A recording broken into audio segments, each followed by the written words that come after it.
behind. Good evening, honourable members. Please be seated.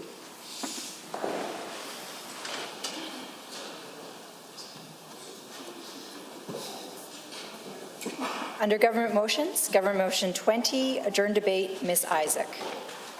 Are there any members wishing to speak to Government Motion 20? I see the Honourable Member for Vermilion Wainwright Lloydminster. Madam Speaker, I'm honored to stand and support Government Motion 20. Now, I'm not a gun owner. I don't own guns myself, but I grew up on a farm, and we did have guns. I remember Dad used to have greyhounds, and his neighbor had bloodhounds, and they would chase coyotes all over the place and foxes, and they were trying to kill these predators because they created a lot of problem. We used to have sheep, and that was a problem. Like sheep, little lambs, the predators can go after them and create a problem. And they had the greyhounds and the bloodhounds for a long time. He also had shotguns, and he shot a few ducks along the way, and he had a .22, and I used that to kill gophers. My friends would come over, and that'd be I'd call it a pastime, but it was they made a heck of a mess in our pastures. So it is. So I do have some background, but I can't tell you. I'm not as knowledgeable on guns as some of my colleagues here. The guns that our Prime Minister is trying to ban right now, I can't tell you which ones would be relative to the guns that my dad used to own. But I can tell you that it was useful for him, and we always had some guns, and we used them for those purposes. But over a month ago, the Prime Minister of Canada said that a classification of firearms, which he described as assault weapons, will no longer be allowed to be bought, sold, used, and in 2 years' time possessed here in Canada. I don't think there was much consultation that went on with this. If there was, he'd have known that he was barking up the wrong tree. I am here to say that this is outrageous. It's an outrage to the business owners and enthusiasts that make their living from buying and selling these types of firearms in my constituency of Vermilion, Lloydminster, Wainwright, and to the many farmers and ranchers who use them in their everyday lives. I dealt with a lot of farmers when I used to have my farm supply business, and they always had guns. There was a time when the federal government banned a certain amount of kind of gopher poison. And then the stuff that replaced it just simply didn't work. So people had to get rid of the gophers somehow. Law-abiding constituents that I have an honor to represent use these firearms for a variety of tasks. They do so in the full recognition that a firearm is a tool. The firearm is not capable of being good or bad. These are moral designations being placed on an inanimate object that are moral designations that are being placed on it by some unscrupulous politicians. And as many grade schoolers know, an object at rest cannot move unless acted upon by an outside force. This is a fact of science that seems to currently elude not just the Prime Minister, but also as primary firearms inquisitor, the Minister of Public Safety and Emergency Preparedness. Now you think he would know, his background would indicate that he should know about guns and what he's doing, but he's being told what to do.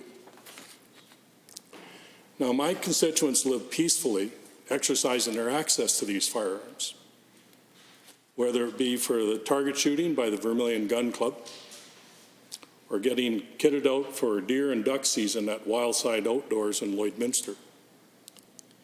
These responsible firearms owners are not a threat to their fellow man, nor, as the Deputy Prime Minister said so woefully, are inherently dangerous. So she was saying that gun owners are inherently dangerous. And I've heard other people say that, you know, we say that they're respectful people. Well, they're not murderers. Well, they're not murderers yet. I've actually heard that said. So you know, it's just it's a distorted view of what gun owners are all about. And gophers, like I was saying, on the other hand, who destroy grazing fields and they dig a lot of holes in the field, should fear these weapons. The firearms included in the ban are effective tools for eradicating these pests. Like I said, that was my Saturday afternoon enjoyment, which can easily damage the legs of cattle and horses, costing farmers thousands in damage, let alone compromising and sometimes ending the life of that animal. My mom and dad also owned racehorses, and you know, these animals are worth tens of thousands of dollars, and we really had to be careful. We'd go and we'd fill in those holes that the gophers dug, and did the best we can because they like to run. If they step in there, it's a big problem for a racehorse.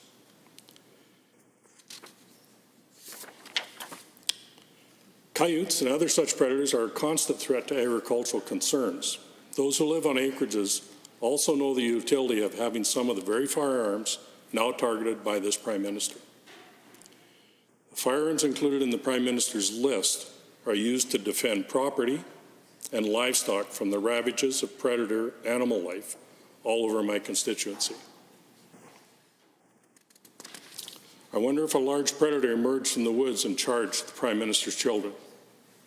Would the Prime Minister employ his patented photo op or attempt a dialogue in order to stop the beast? Mr. Speaker, I do not wish to take up too much time, considering I know that this is an issue so many of my colleagues and really so many Albertans are passionate about. I simply want to remind those speaking on this motion today about how many good, law-abiding, and responsible Albertans are going to be hurt by the Prime Minister's new order in council. Many of these Albertans are my constituents, but they're also my friends and my neighbors. They're good people.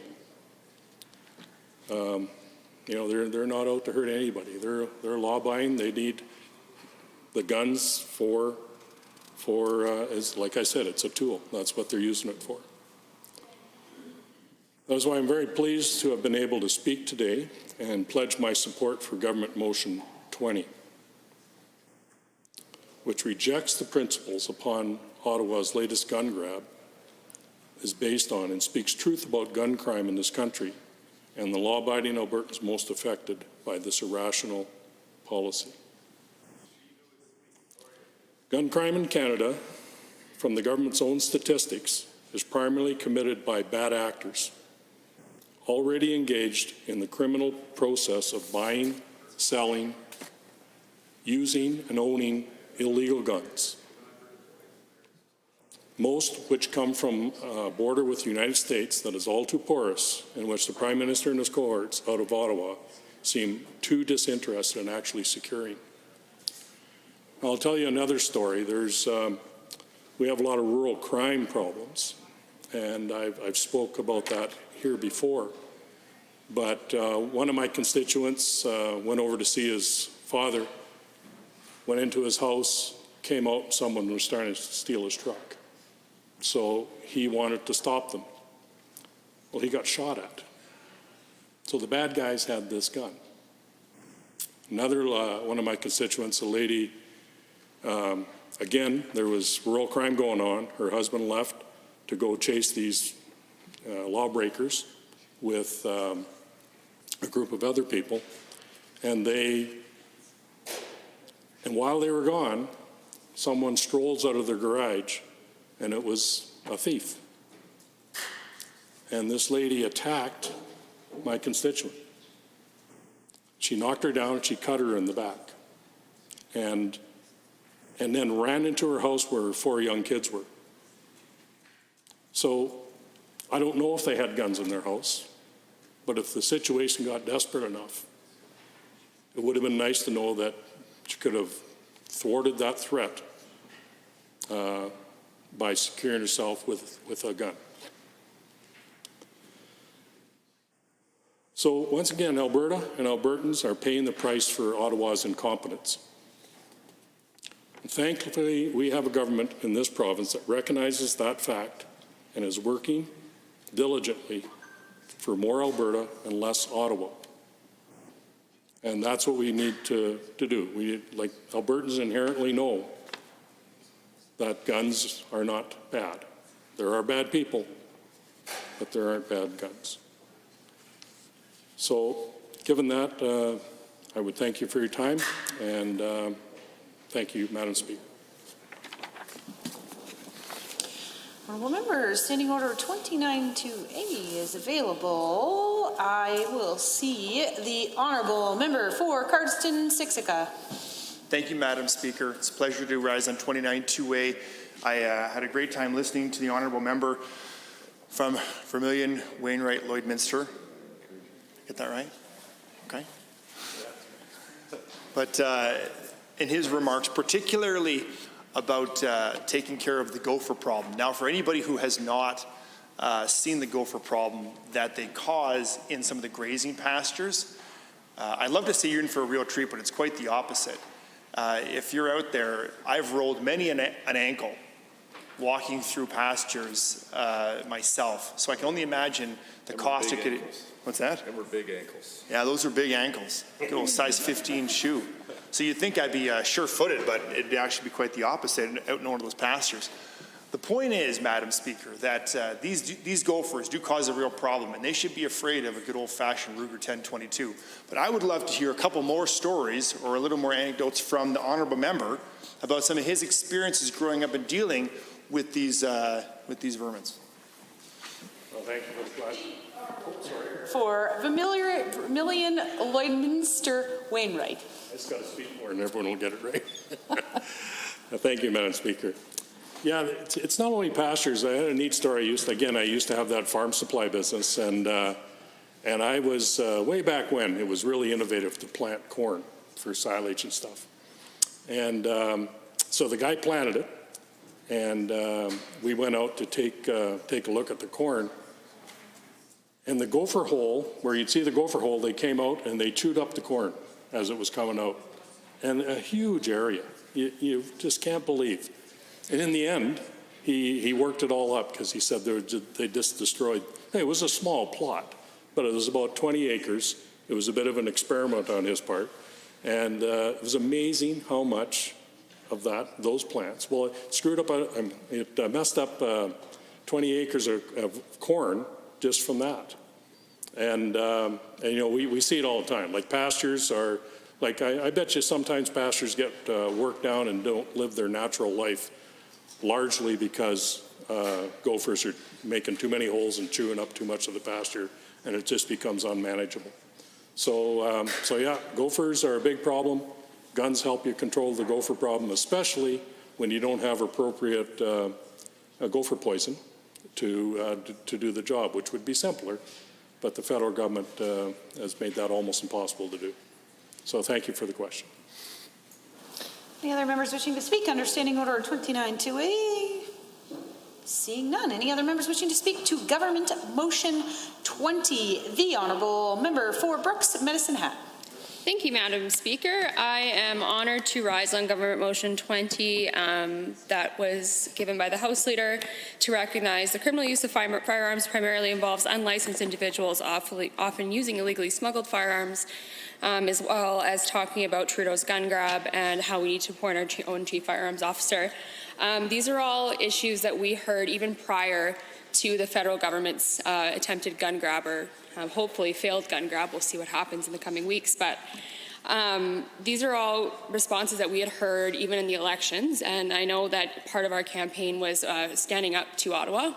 And this is a perfect opportunity for us to show Albertans exactly what we're made of. And in this case, I think it's gunpowder and lead. So I'm pretty excited to be speaking on this today. And I would say that I'm excited to speak on this today as somebody who has been around firearms my entire life and has grown up around firearms my whole life. And I would say that, you know, as a young person, I've talked about this another time in the house as well, but I referred to my old gal Lucy that I hunted with for a long time before I switched up, but she's still the best one I own, and she's a good one. But my family, I've grown up around guns my entire life, like I said, and I mean, some of them are family heirlooms that have been passed down from great-grandparents and beyond, and have gone through our family, and just to think that any firearms could be banned because somebody in Ottawa deemed it to look a little scary is ridiculous to me, Madam Speaker. And I was very pleased and honored when the Premier asked me if I would chair the Alberta Firearms Advisory Committee. So last week we made an announcement that Alberta would have an Alberta Firearms Advisory Committee that would gather input from Albertans and refer that information back to the Minister about exactly how we should proceed on our firearms policy here in the province. As I said, this is part of our platform commitment to standing up for Alberta and getting a fair deal. We know how important it is for Albertans to, we know that property rights have been a very prominent issue for many Albertans, and especially rural Albertans. And this is an extension of those property rights, your right to private property, which what I believe the biggest issue here is that the government seems to think that they can dictate what private citizens can own lawfully, and I just have a major problem with that. So I'm really excited to get to work on this committee. I think that we'll be doing some pretty interesting work. I mean, I can't believe it even is work because it sounds so exciting, but I guess that's why we have the best job ever in this House, Madam Speaker, because we get to talk about the issues that we're passionate about and talk to Albertans about the issues that we're passionate about. So I remember a Facebook video from the honourable member from Drumheller-Stettler that said, if you want our guns, come and get them. And I have to say, Madam Speaker, I think that's exactly how most Albertans feel. This gun grab, for lack of a better term, this order in council that snuck through was never debated. I mean, he puts these kind of things through and doesn't debate them because I'm sure he knows, and by he I mean Justin Trudeau, knows exactly how unpopular they are, especially in places like Alberta and Saskatchewan, where many law-abiding citizens use guns to defend their property, especially from things like, we heard things like gophers and coyotes and everything else. I mean, farmers and ranchers put a lot of time and effort and capital into their livestock and care for their livestock very carefully, and sometimes a tool, a gun in that situation is a tool, and I think that anybody who's a rancher or a farmer in this House will say that. I mean, the honourable member from Cardston-Siksika talked about, snapping his ginormous feet his ginormous ankles in a gopher hole, and I mean, as somebody who's stepped in a gopher hole or worse, a badger hole, it sucks. So, I mean, this is a prime example of why you'd want something to defend yourself if you're out walking, and also these are just pests out where we're from. So. At the end of the day, this is the federal government decided one morning or one evening to make criminals the next day with a stroke of a pen out of law-abiding people. And I don't know how any member in this House can justify that. There's no process there. That's not democracy. That's tyrannical, for lack of a better word, and it's pathetic. So I know that something that really frustrates a lot of gun owners and a lot of people who have been contacting me as the chair of the committee is the verbiage used around these firearms to begin with. I know one of the biggest issues that I hear is, I did a few interviews after the announcement, Madam Speaker, and the most common, what was asked in every interview, I can almost predict it like clockwork, is, well, aren't these are different kind of guns. These are military grade assault rifles. What the heck is an assault rifle, Madam Speaker?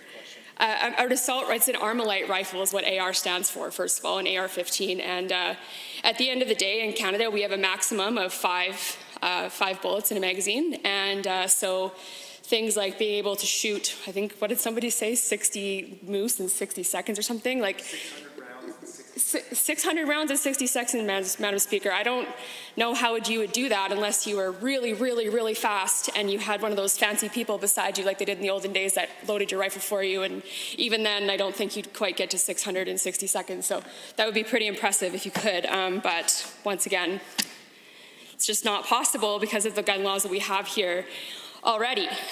So at the end of the day, this is a value judgment made by celebrities and activists and other people who are saying, you know, they're placing their morality in here and going, okay, well, this gun is black and scary and has an extra attachment on it, and it freaks me out, so we should ban it. That's illogical, and quite frankly, it's just wrong. So I would just invite those people that perhaps a little bit of education would assist them in realizing exactly what's gone wrong here. And I think at the end of the day, if we as politicians or we as private citizens endorse the taking away or the confiscation of another fellow citizen's private property for no reason, like how does that help anyone?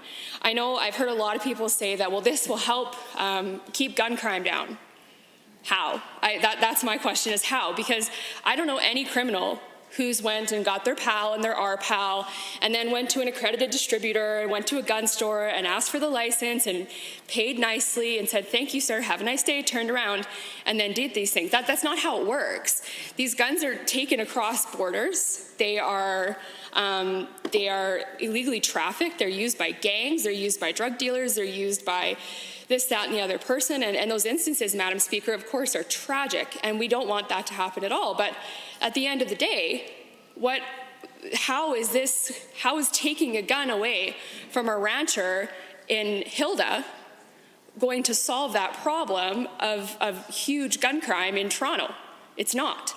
How is taking a shotgun, because also Justin Trudeau's, you know, he started this whole thing about assault rifles, whatever the heck those are, and then went on to start banning different bores for a shotgun, sort of targeting duck hunters. Like who are you saving there besides the ducks, I guess? But I mean, like, what the heck? I have a really hard time wrapping my head around this because it is so clearly illogical.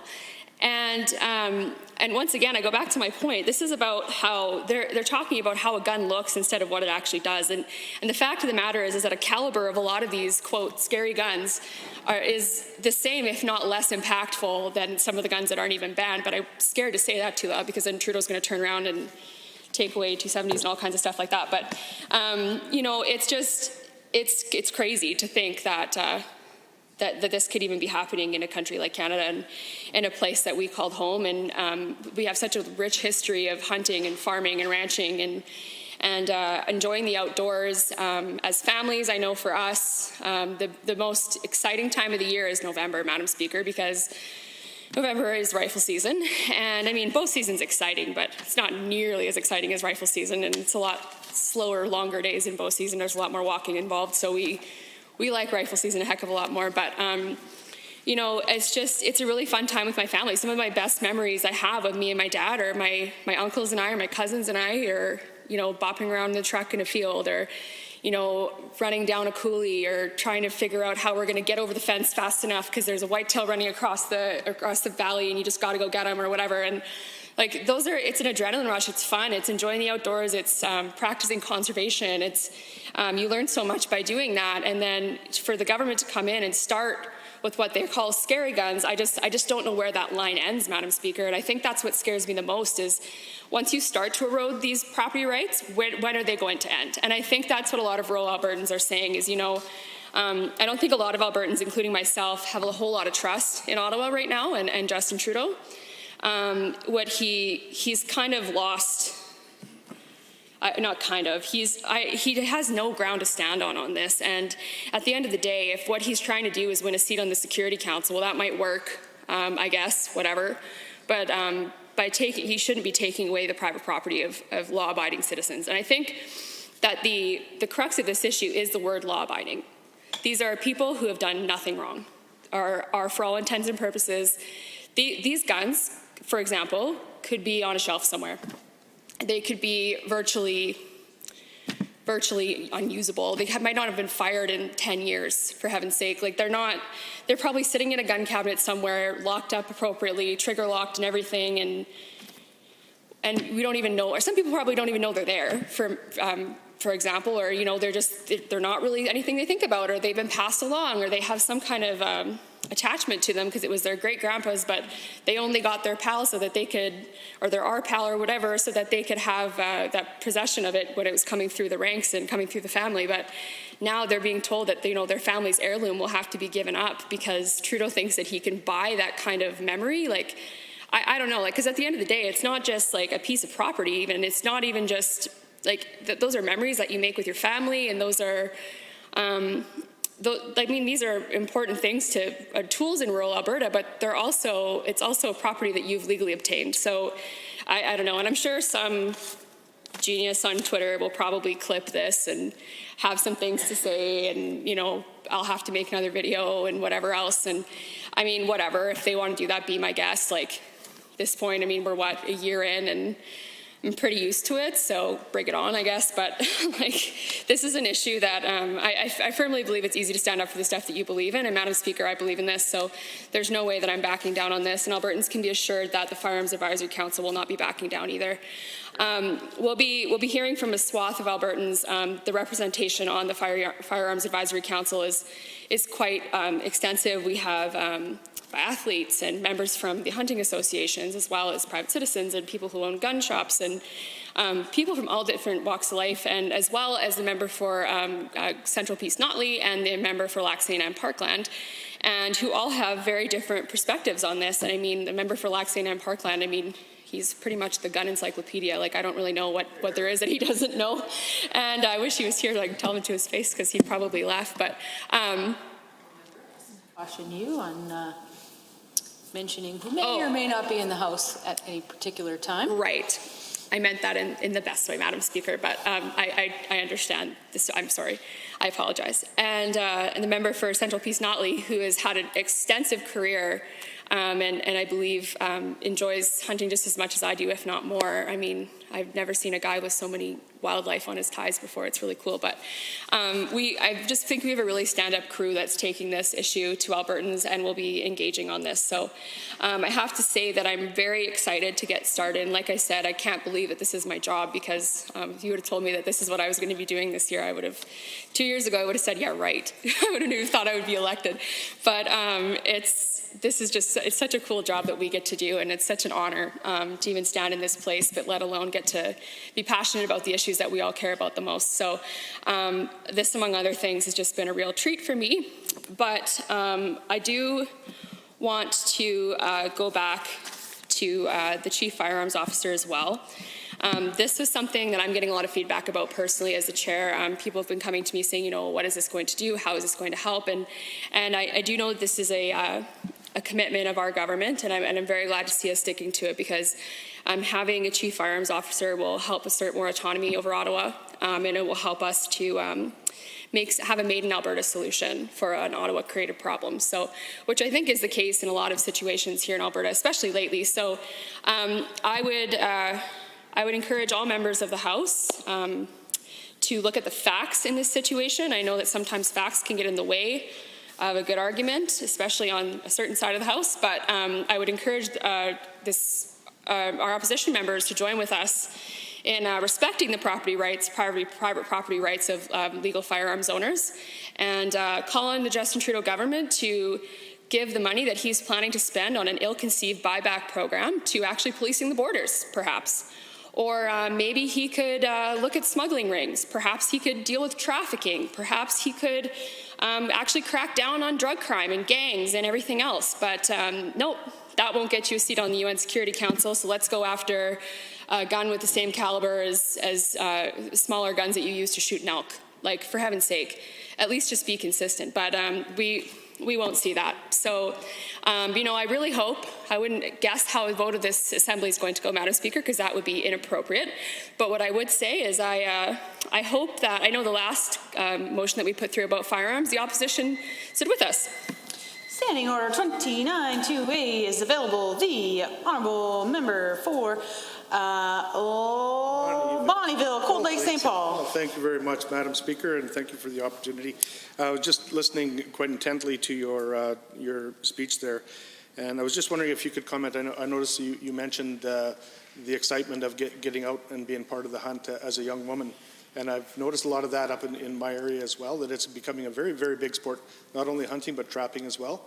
Yeah, young girls, 12, 13 years old, that are going out with their dads and, spending the week out on the trap lines and going on week-long hunting trips and really, really getting into it to the point where there's a family up in the Glendon area that actually have a video show, a hunting show that's been put out. It's very, very popular, getting a lot of recognition worldwide. And the young women in the family are a big part of that. So just like you to kind of comment on the availability and the opportunities for young women to get involved and get out and enjoy the outdoors. And hunting's a big part of it. And shooting isn't all of it. It's getting out and enjoying the outdoors is a big part of it as well. But connecting with dads and uncles and all that kind of stuff, it's a great opportunity. So just thought you might want to expand on that a little bit. And you mentioned you quite often scary guns, and I'll tell you what, the scariest gun, no matter what caliber it is one that's pointed at you when you don't have one. So just carry on. The Honourable Member for Brooks and Medicine Hat. Thank you, Madam Chair, and thank you to the member for Bonnyville, Cold Lake, St. Paul. Wouldn't want to forget the St. Paul. Like I said, I don't remember a time where we weren't taking part in some form of the hunting process, whether that was actually going out and harvesting the game ourselves, or whether that was making sausage or plucking geese or whatever. It's a family affair in our family, and everybody from my grandma to my dad to my little cousins are at our house when we're making sausage and things like that. So like I said, it's a family affair in our house. And even my fiance was never really part of a big hunting family, but he even got to take place in his first sausage making extravaganza. And he couldn't believe the machine that we had going on. But I was telling my dad that, we bought this electric press, and I was telling my dad that, I remember the days when I had to hand crank that thing, and it was only 5 pounds, and we do about 200 pounds of sausage every year. So one arm would get a really good workout, and then you'd have to have a really good nap after. But I think the Honourable Member asked me a question about how it is to be a woman in this kind of a space, and I would say it's the same as a guy. I mean, at the end of the day, I think there's obviously less women who have been hunting historically. It's kind of been a boy's game or a man's game, and but there's a lot of women that I know who are involved in hunting and are better shots than some of the guys because they're more patient, I guess. I don't know, but I'm not going to make a judgment like that. But my dad always says that. I see the Honourable Member for Edmonton Manning nodding, and we are more patient. And my dad, he said, I asked him one time, because he always said, he always wanted sons. Like, he always had this dream about having sons and taking them hunting. And I said, Dad, what would you do would you have done anything different? He said, I raised you like boys. So, nothing changed. And we all just went out together. And I mean, the deer doesn't care if you're a man or a woman shooting at it. I mean, at the end of the day, it's just what's ethical and what's a good shot and what are you going to do properly. So, I've had the honor of, I've gone moose hunting and all different kinds of deer and elk so far, and really want to go turkey hunting. That's my bucket list item, is I would love to go turkey hunting, but that's a really long draw, so hopefully I get it one day. But I know this is it's a really exciting time for my family, and especially for the girls in the family, because it is something that sets you apart sometimes, and maybe there aren't a lot of girls in the game, or there aren't a lot of women who are out and hunting and taking that time with their family. But for us, it's the thing that brings us together every year, regardless of whether it's busy in the oil field, or whether it's slow, or whether somebody's working long hours, or whether you get elected or not. It's just that time that we can all spend together as a family. So I have to say that, Madam Speaker, it's been a true joy of mine to be able to enjoy the outdoors with my family, and it's something that I'll definitely pass on to my family as well when I'm blessed enough to have my whole gaggle of children. So we'll be a brigade by that time, but hopefully Justin Trudeau doesn't take away all our guns by then. But Madam Speaker, I have to say that I'm just so proud to be part of a government that's even bringing an order like this forward and standing up for families like mine, standing up for families like a lot of the people in this chamber. So with that, I will cede the rest of my time. Very good timing. Any other members wishing to speak to Government Motion 20? The Honourable Member for Bonnyville, Cold Lake, St. Paul. Absolute pleasure to stand and speak again to Motion 20. I think it's very, very important motion that's been put forward by one of our honourable members, because he understands the importance of this to our community and especially rural Albertans. You know, my family on the land that I live on with the birth of my grandchildren, we're now 6 generations up there. So my great-grandparents homesteaded up there. My grandparents lived there. My parents lived there. Now I'm on that land as well. And I can tell you that over time, having a gun was a necessity. It was part of life, especially for my grandparents. It was part of survival. When they first started homesteading and didn't have a lot of crops and access to grocery stores, it was very important to be able to hunt for your own food. So it's something that we've grown up with. I talked briefly during 29-2A last week about how I grew up with guns and grew up with gun safety. We were taught that from a very young age. Started out with a pellet gun, and like I said before, the most dangerous part about that gun was the amount of lead that it left laying around the countryside, because we used it a lot and we target shot with it and all kinds of things. But I also mentioned the fact that this bill that was put forward by Mr. Blair, and on April 20th he came out with a statement that he wants gun control as quickly as possible. And this is right in the middle of the COVID-19 outbreak. And I think the Prime Minister made a comment that same day that that they had full intentions of bringing this forward, but unfortunately they were blocked by the COVID-19. So this is something that the Liberal government has been trying to put forward for a long time. The biggest issue with the whole thing is that they don't know anything about guns, and it's obvious by the way they've put this forward, assault style. Now, I'm going to give you some examples. One of their favorite guns to attack is the AK-47. Well, the AK-47 is a style of weapon used by the military, but it's also a style of weapon that is replicated in many, many forms, and I'll give you a couple of lists here. AK-47 assault style, you can actually buy a water gun for playing water fights in the backyard, an AK-47 style.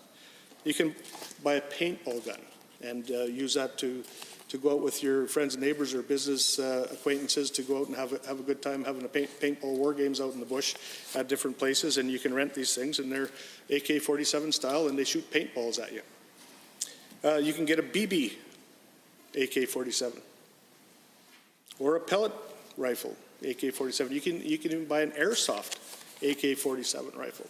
So this is my whole point is that an AK-47 style weapon is no more an assault weapon than if you dressed Justin Trudeau up in a Superman costume and expected him to be Superman. It's about as realistic, okay? So the whole premise that they're following here with using that word assault style is absolutely ridiculous. It does absolutely nothing to curb the illegal importation of guns or the illegal sale of guns. I'm just going to read you a couple of things here. Liberals' ban does nothing to address the illegal smuggling of these guns from the United States into Canada. Back in 2018, Public Safety Minister Bill Blair, while discussing gun control in a CBC interview in July, said criminals already operate outside of the law in the way in which they acquire these guns. They're often stolen or illegally diverted or smuggled in from the United States. So this is our federal safety minister back in 2018 talking exactly against the type of legislation that he's planning on putting in place. We know that an overwhelming majority of firearms are criminally used in Canada or smuggled in illegally from the U.S. Instead of addressing this, Ottawa will instead spend vast sums of money to criminalize law-abiding Canadians. That money would be far better used to pursue the smugglers and drug gangs that plague our society. That's not being done by the federal government, Madam Speaker, even though the Public Safety Minister called it an issue.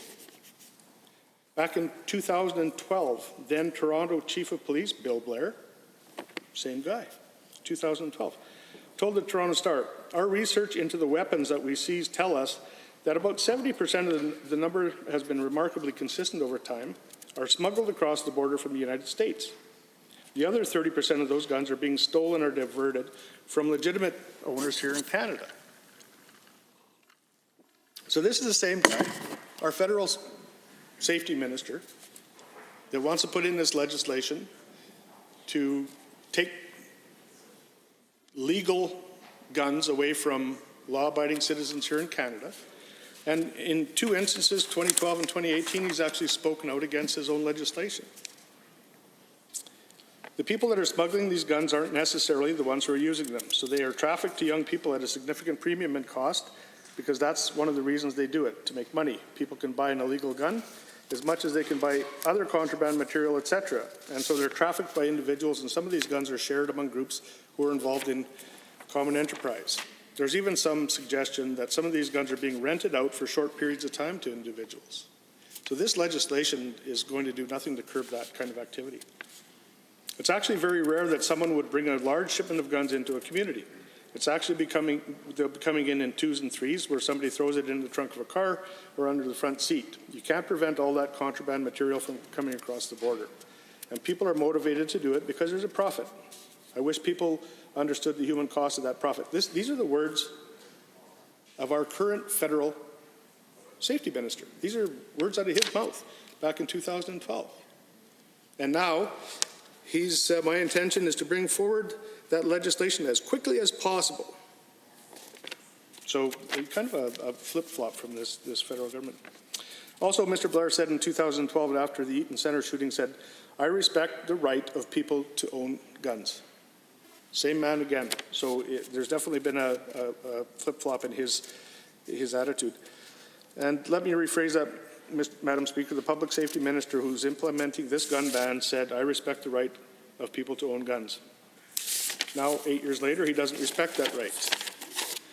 Now, I've had folks out to my property. I've got land, and I have a little shooting range set up with targets, and it's really good to get kids out there to give them a safe place to be introduced to guns. And I often will start with talking about the different calibers and the difference between rimfire and centerfire rifles, and the difference between a rifle and a gun, which is a shotgun.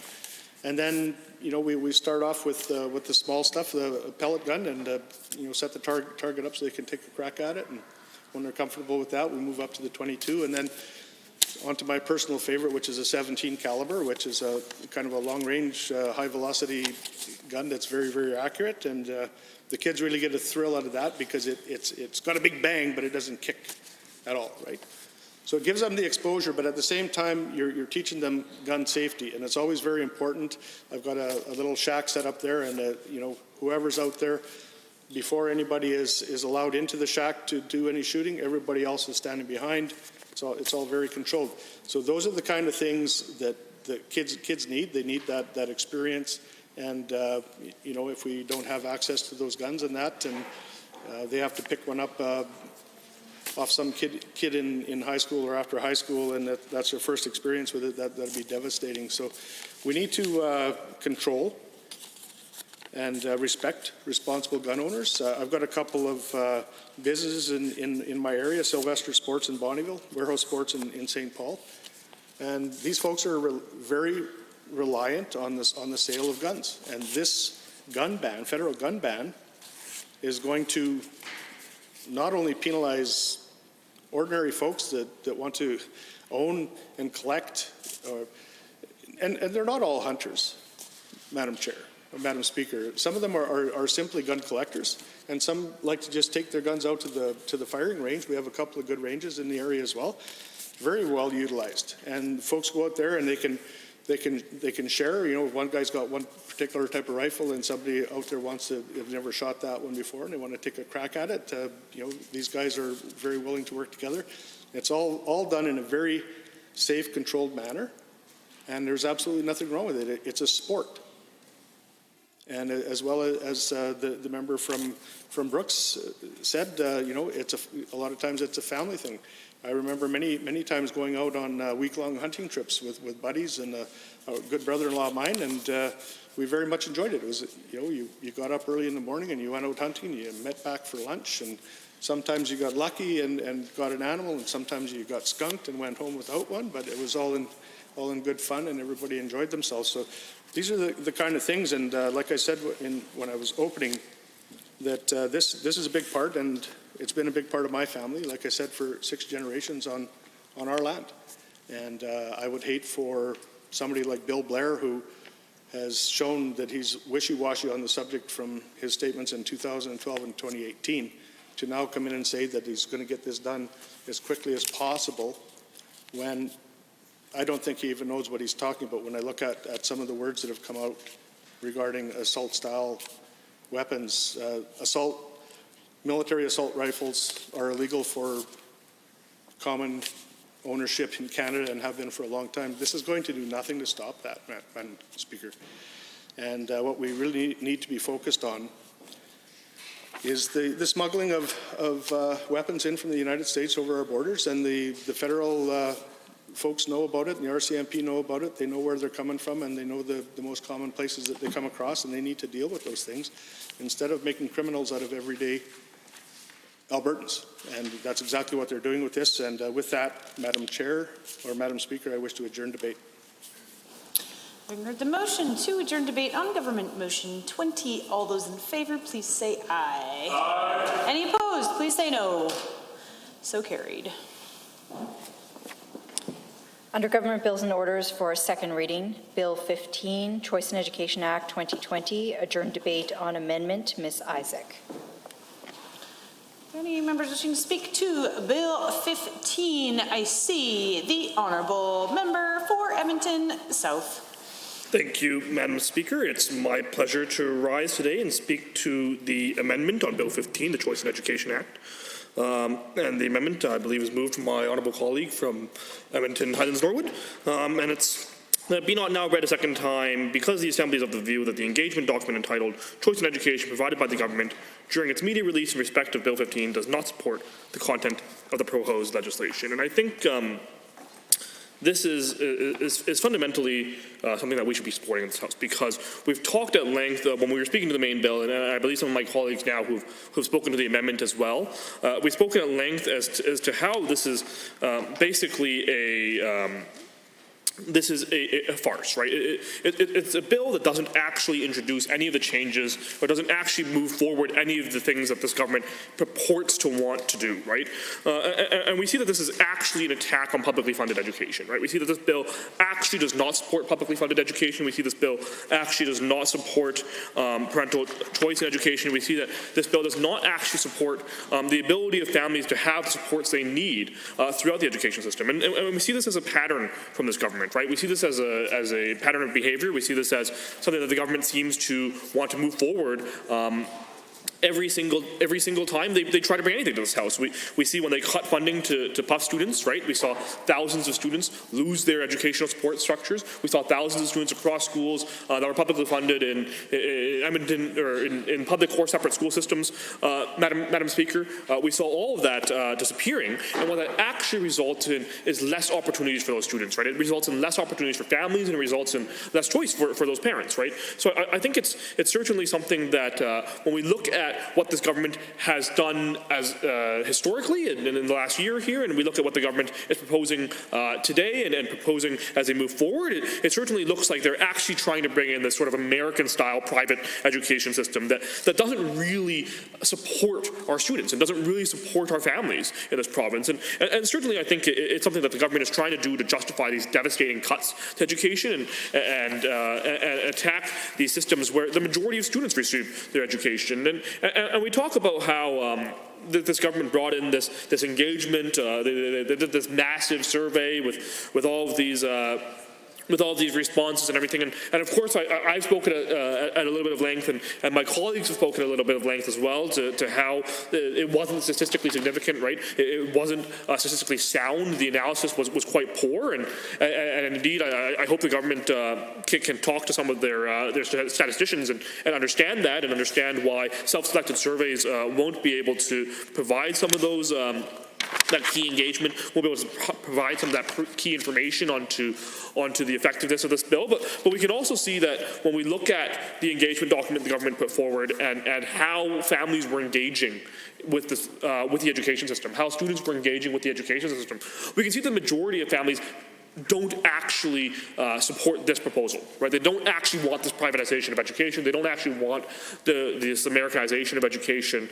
And we can see pretty clearly that the majority of families, I believe it's over 90% of families, are in a publicly funded system, right? So they're in a system that is in either the public or separate schools. So here in Edmonton, for example, that could be Edmonton Public or Edmonton Catholic.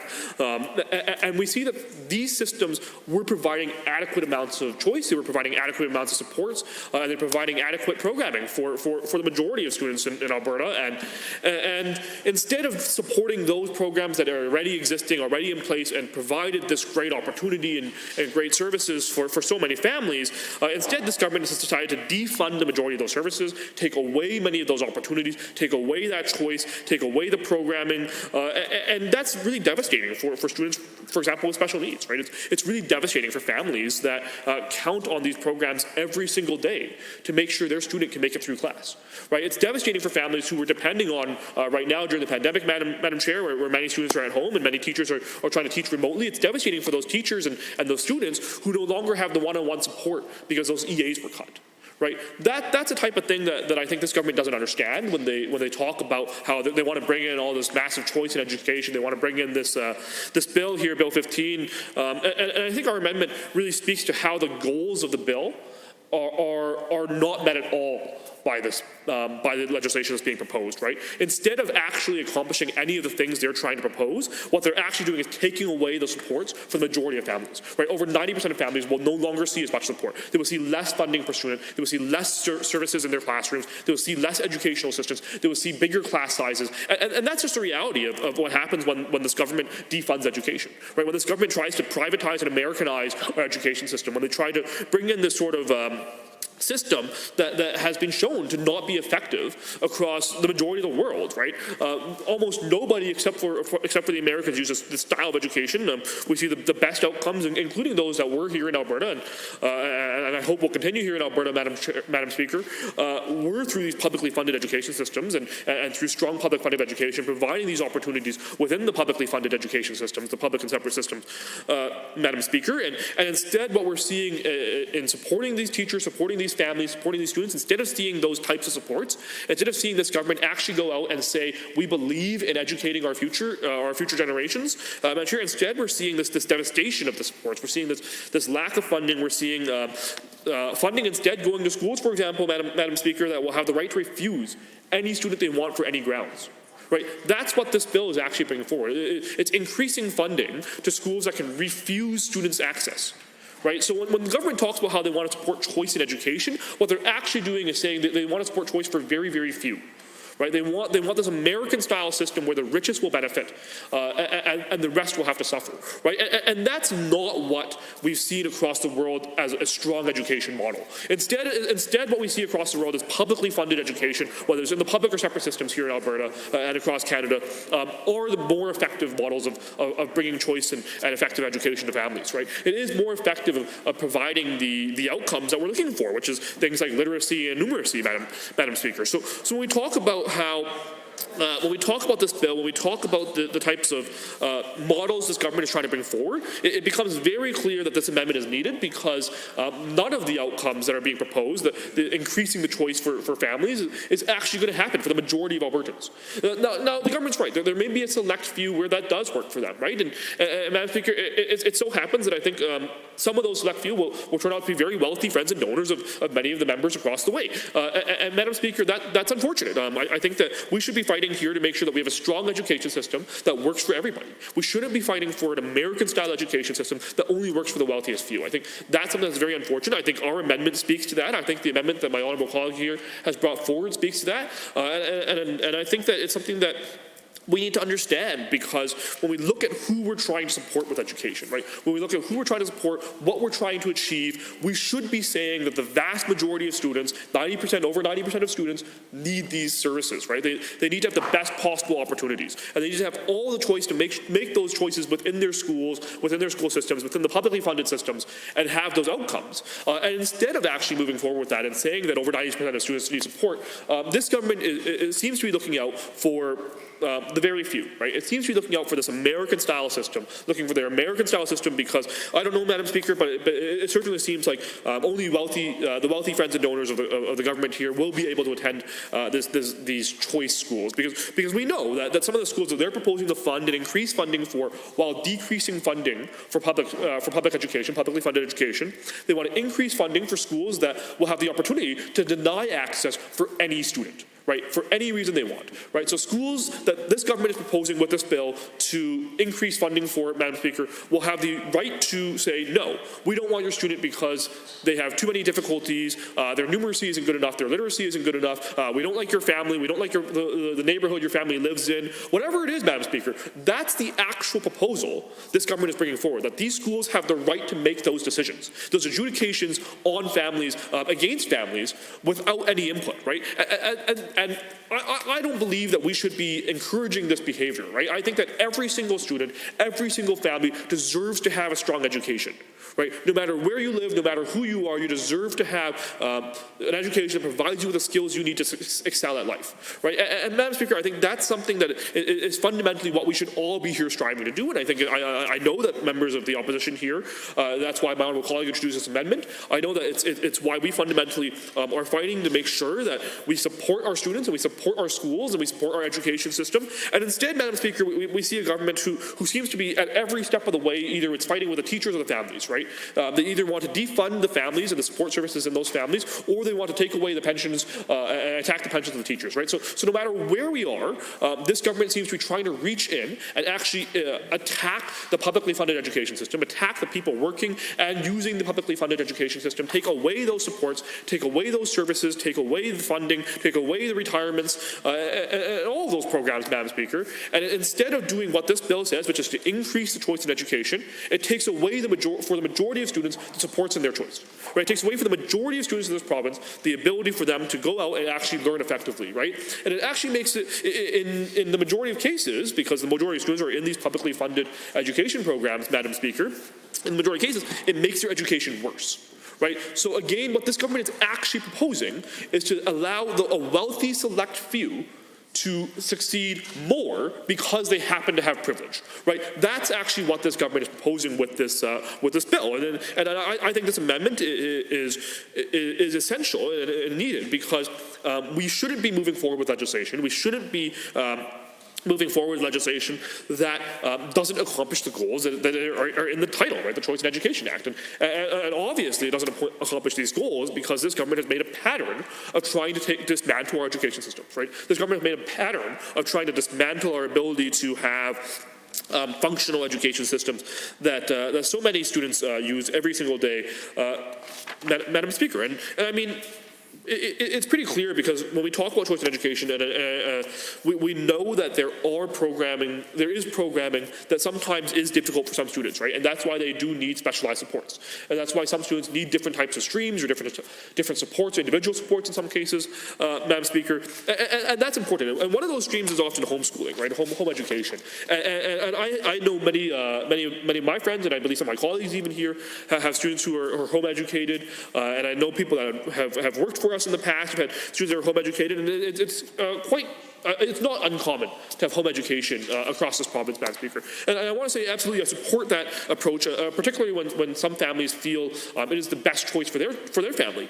But one of the things that this bill brings forward is it reduces the oversight for home education, right? So it takes away from the ability for us to know what's actually being taught in home education. I think that's particularly concerning as well because we know that it's important that these families receive supports. We know it's important that these families that choose to do home education and choose to educate their child at home, we know it's important that they have things like curriculum, they have things like guidelines on how they should be teaching and what they should be teaching, and we know that it's important that these families are able to provide their students with a successful knowledge base to go out into the world, right? And that's the goal for every single student. It doesn't matter what school you're in this province, right? It doesn't matter if you're in a publicly funded school, if you're in a private or charter school, or if you're in a homeschool here, Madam Speaker. The goal is to provide this standard and successful skill set to use in the real world. And this bill takes away all of that, right? This bill, instead of actually trying to do that for every single student, it makes it harder for people to get into the schools they want.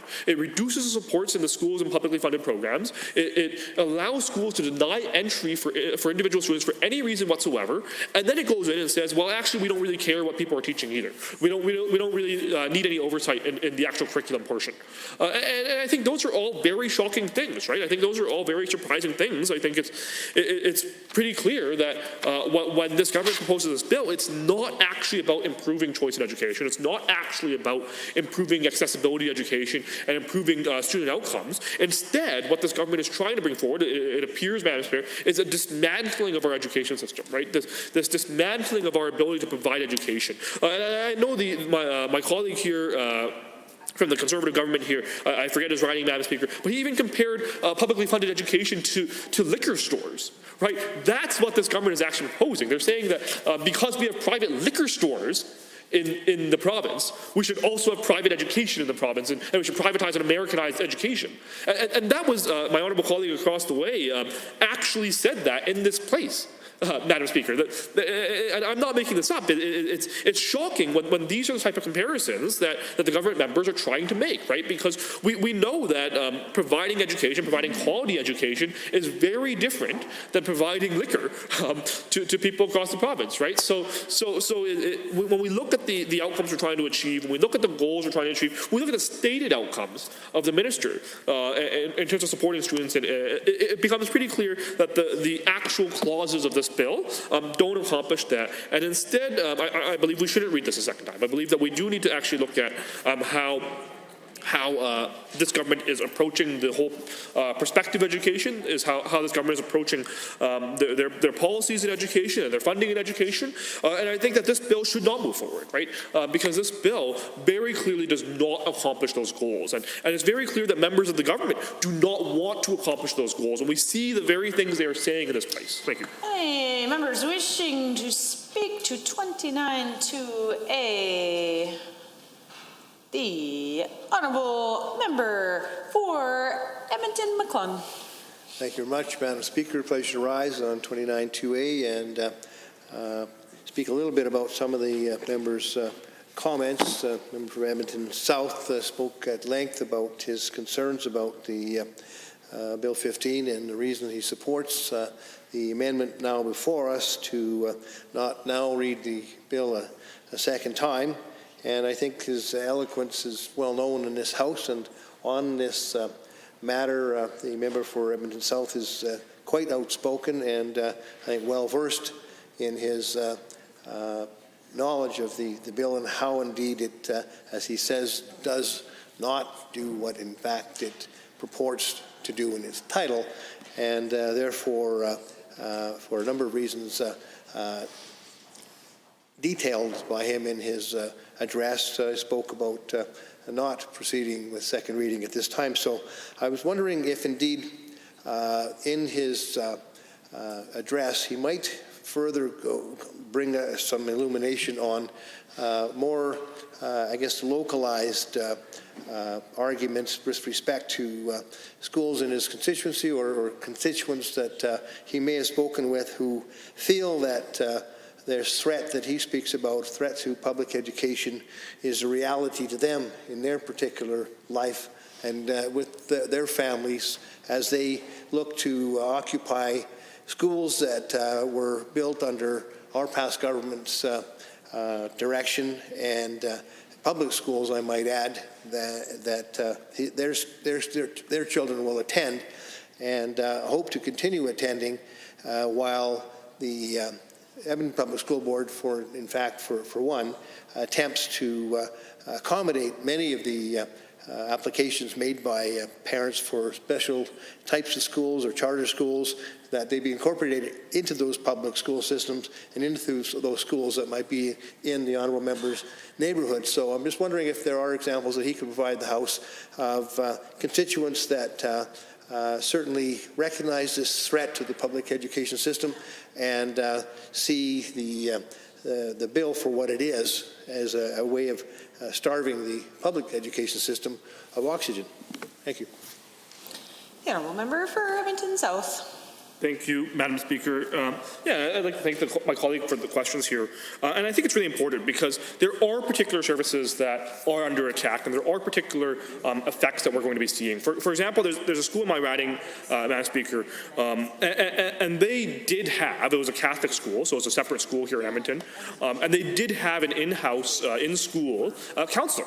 Right, so as a registered psychologist and was able to provide counseling services for students and able to provide mental health supports and other types of supports for students. And we know it was a K-9 school, so as students go through the K-9 system, it's a very challenging time for many students. And there's a lot of things either happening at home or at school or changing in their bodies. And the support of a thing like a psychologist would be very and can be very successful.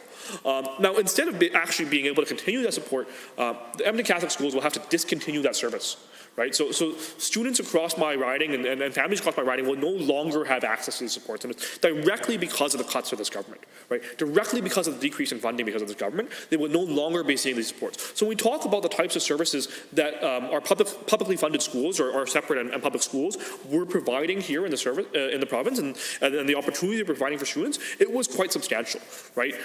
They were providing things like individualized EA supports for students, and I know I've heard from parents and families with students with special needs who perhaps were even diagnosed quite late in their education, so after the 3rd or 4th grade, even in some cases, and these students that require additional support and require that one-on-one individualized time, and even now require individualized time during the pandemic when they're working from home and learning from home, those supports will no longer be available, right? So when we talk about these families and the students that receive the supports, and the families that have chosen to use these publicly funded schools because they have these great supports and had these great supports, what we see instead is this bill taking that away. Right, we see this bill instead saying, well, the wealthiest few can have those services, nobody else, right? And that's fundamentally what's wrong with this bill, and that's why this amendment, I think, is such a good amendment. It's fundamentally because when we talk about the services that every Albertan should receive, when we talk about the education that every single student and every single child should receive, we're talking about this wide spectrum, right? Because not every student will need the same support. And that's okay, and that's expected, right? Every single child learns at a different pace and needs different services. Are there any other members wishing to speak to Bill 15 on Amendment RA1? The Honourable Member for Edmonton Rutherford. Thank you, Madam Speaker. I much appreciate the opportunity to rise and speak to this amendment. Haven't had a chance to speak to this bill at all because of the cancellation of morning sessions over the last little while when I was on duty. So I'm quite happy to be here this evening when I can address the need to take this bill out of this House and refer it back for serious review.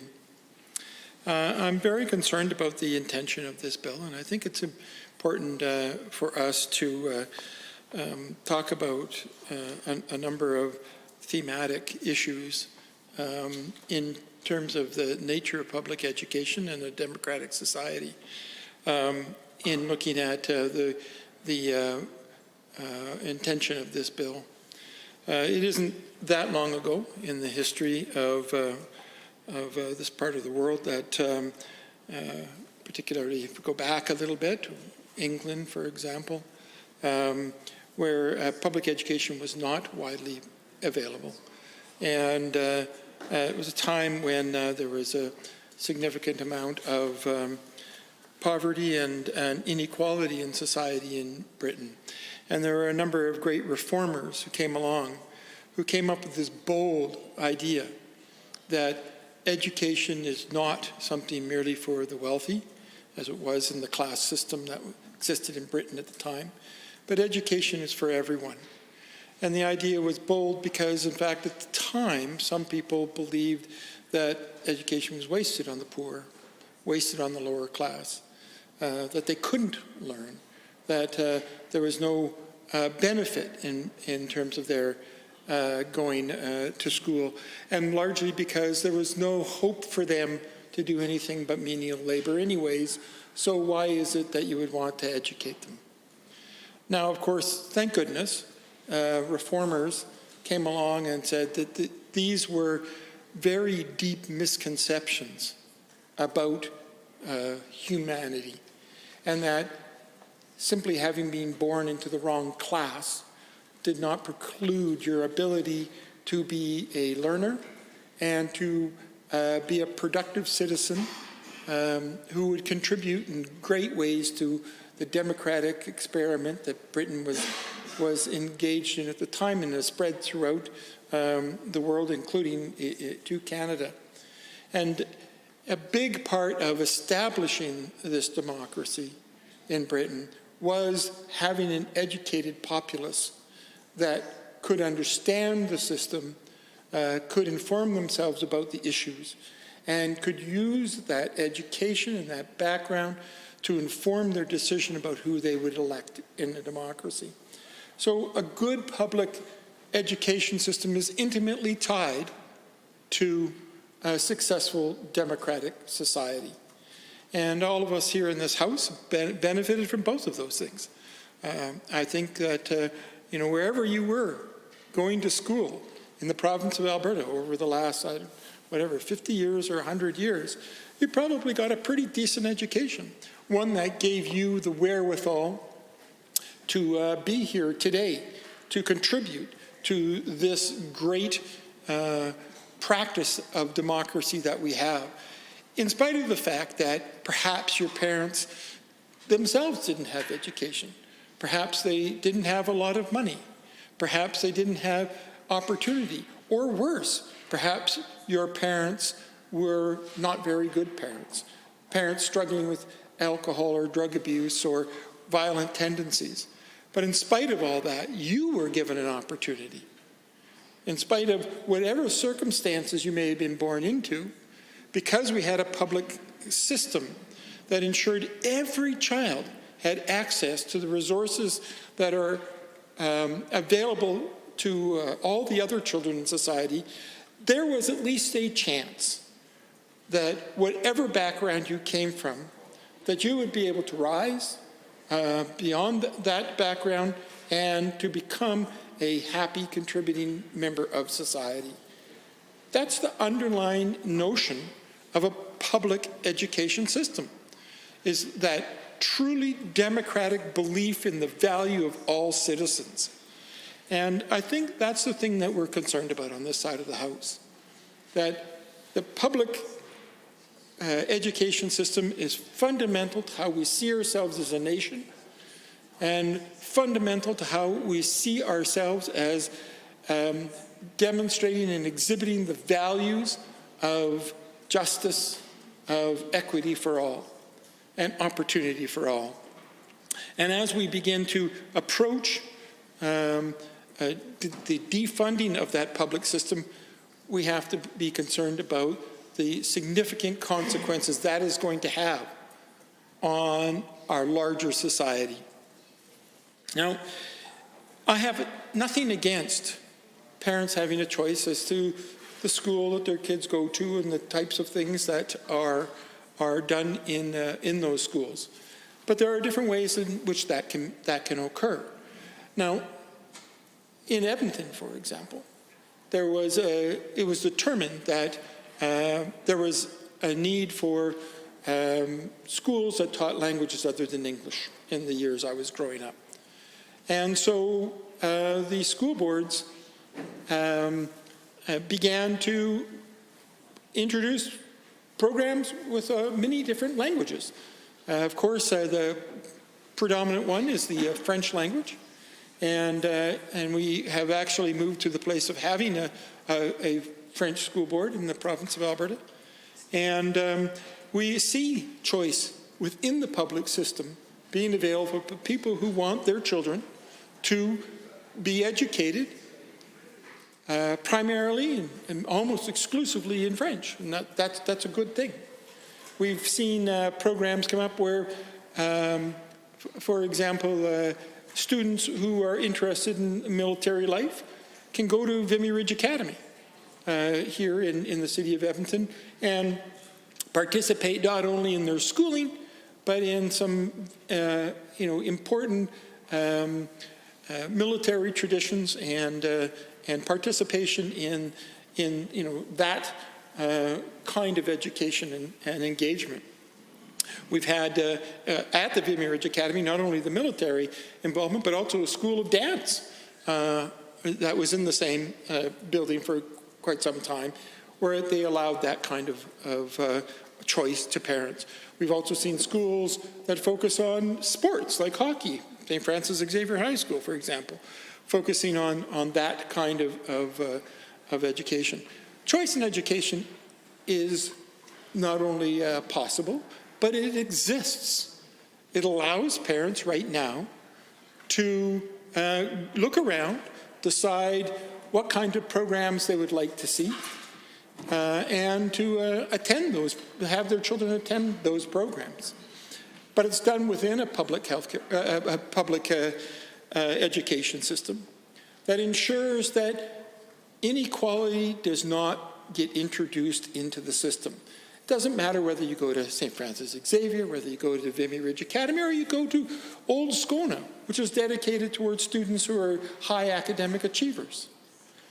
You still get the resources of this province behind you, and you get an equal opportunity to students at any of the other schools to be successful and to be positive participants in this great democratic society that we have created. Now, I've been reading, in preparation for our discussions here, some of the conversations about the voucher system as it has existed in the United States over the last number of years. And we are very concerned on our side of the House about the adoption of this American model and bringing it into Canada, this voucher system, largely supported by members of the right wing in the United States who do not share the set of values that I've been talking about here in terms of equality. That instead, what they're seeking to achieve is greater success for a small group of students and a neglect of the large mass of students that are out there who are not part of this narrow group. And that is what the voucher system does. Now, I know the research that I've been reading on the academic papers that have been done around the school voucher system has indicated that we have a significant problem in the States with issues of inequality and, in fact, issues of the voucher system contributing to a lesser learning, not just in the public systems that become defunded through this process, but even in the private schools who begin to fail to adhere to the curriculum standards of the larger system because they no longer need to do so. The supervision, the transparency isn't there. And so there's significant concern that the voucher system has just not been successful where tried. In fact, the vast majority of the research, the meta-studies that are done would indicate that on average the success of the voucher system has been neutral to negative. So it does not venture into the positive side. So I'm not sure why we'd even want to duplicate a system that's been demonstrably bad for the general public. So I'm very concerned about that. One of the concerns, of course, is that inequality increases when you allow a voucher system. And the reason that is because there is a dynamic that gets established at the beginning that, of course, doesn't turn into inequality right away. Nothing bad happens in the first year. Schools open and get started. But over time, the process is such that inequality rises continuously over the years. And a number of factors contribute to that. One of them is that in order to have money to run your school now, the schools must compete in a sort of commercial way to attract students not as learners, but as funders. And that means significant amounts of money that would normally in a school system be put toward good curriculum, good supplies, and good resources for the students is now being put into advertising and recruitment campaigns to attract students into the school system. And right away, that means that we're spending some of our money, some of our public dollars, not on good education, but on advertising instead, which is something that simply I can't condone.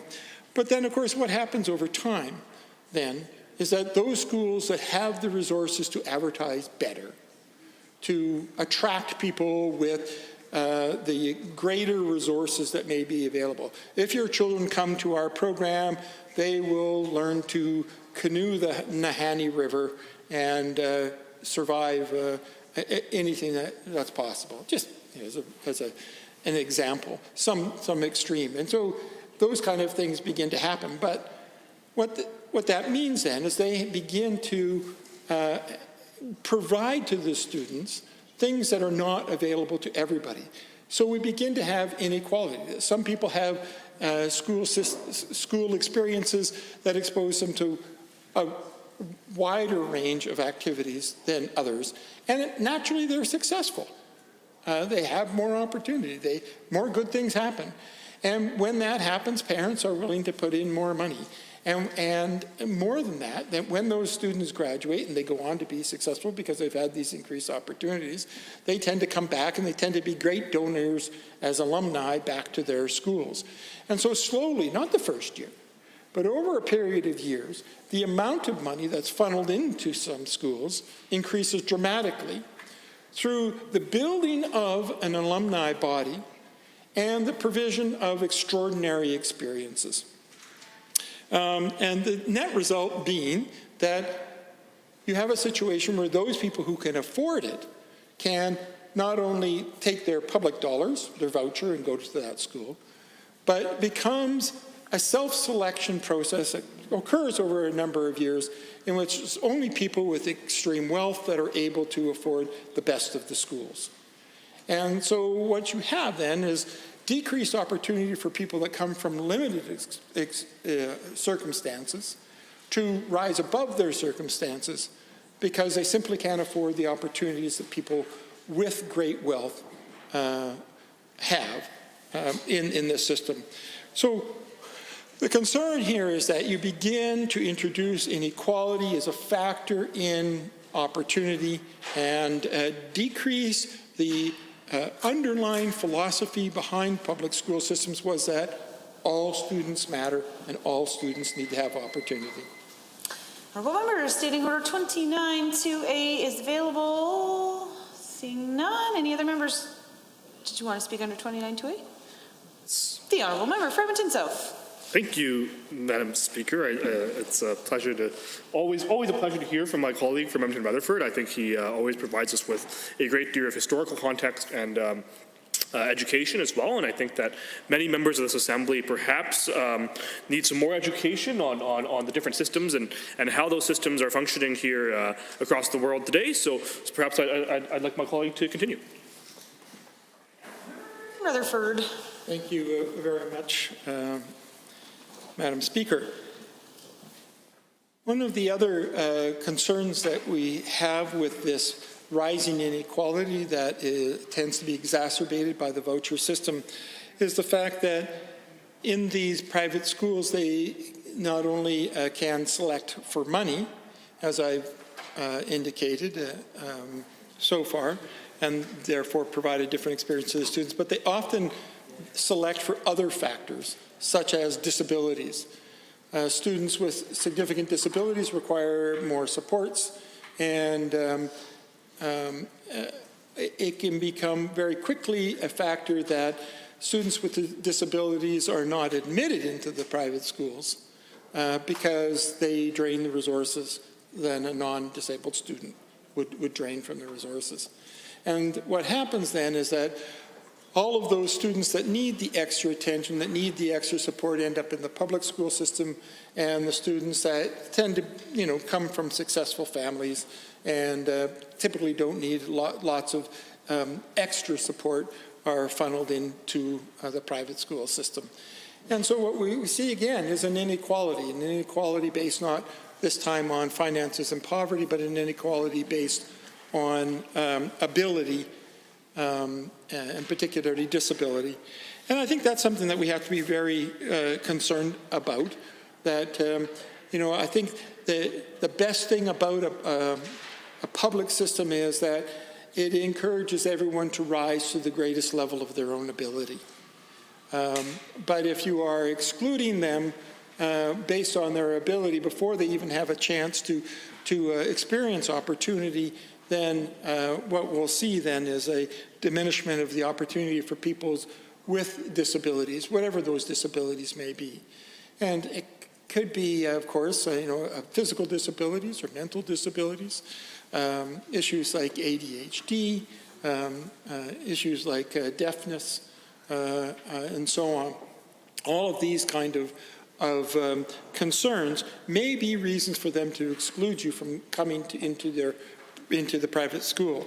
Those students still need to be educated and still will be educated in a good way in the public system, but they do not get a chance to have the opportunities that are available in schools that not only take public dollars, but are able to take private dollars as well. And so I am very concerned about the nature of this. And it's not because I'm against choice in education.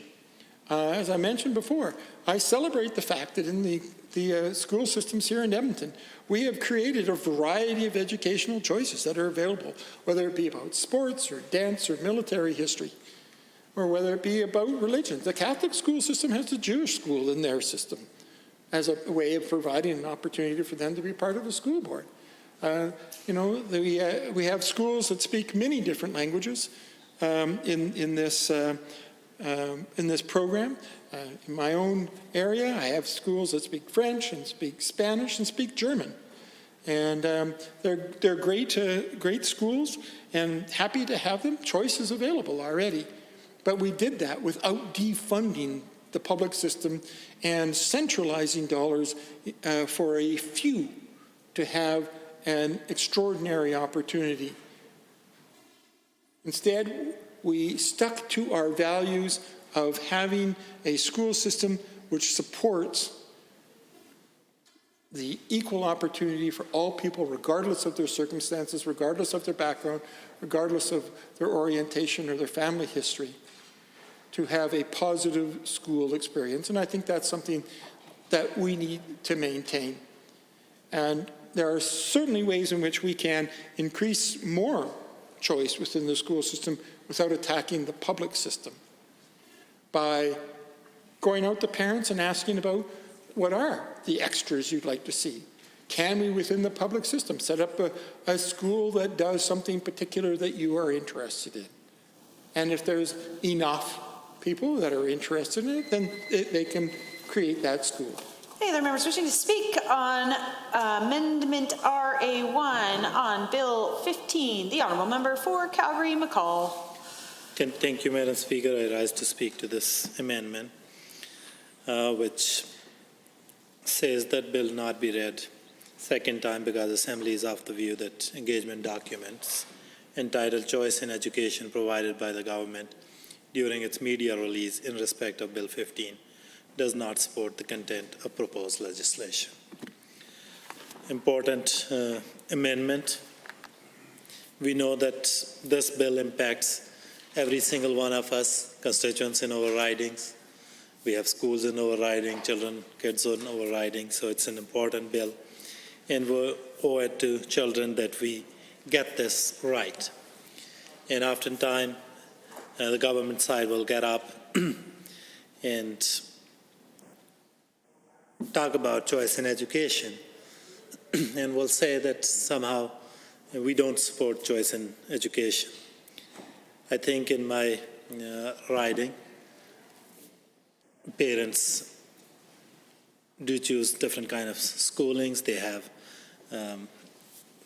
there are many families who go to FFCA.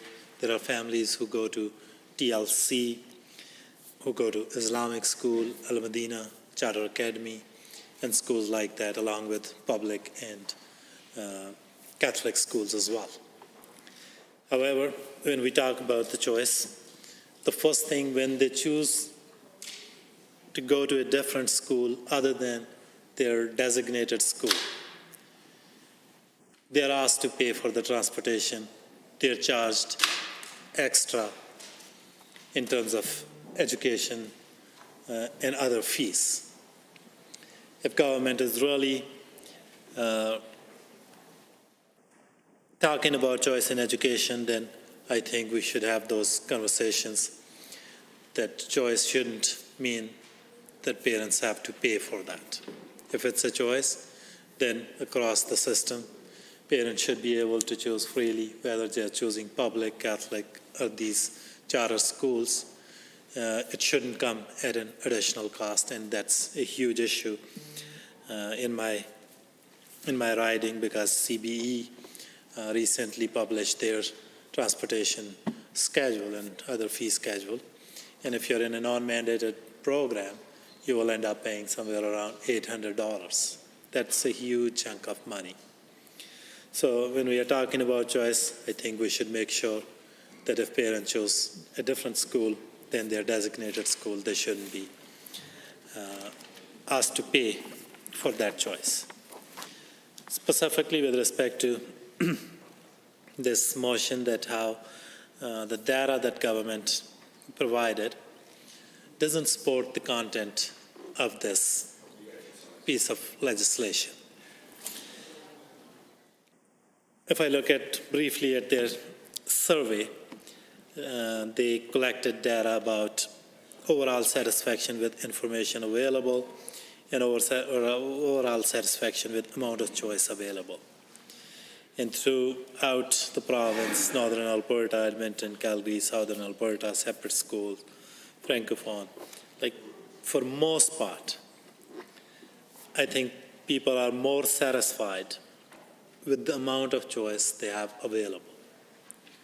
And based on this, I think they are less satisfied with the information available. If we were to respond to the concerns of Albertans as reflected in this survey, we will be talking about how to make sure that people are satisfied with the information their kids are getting in the school system.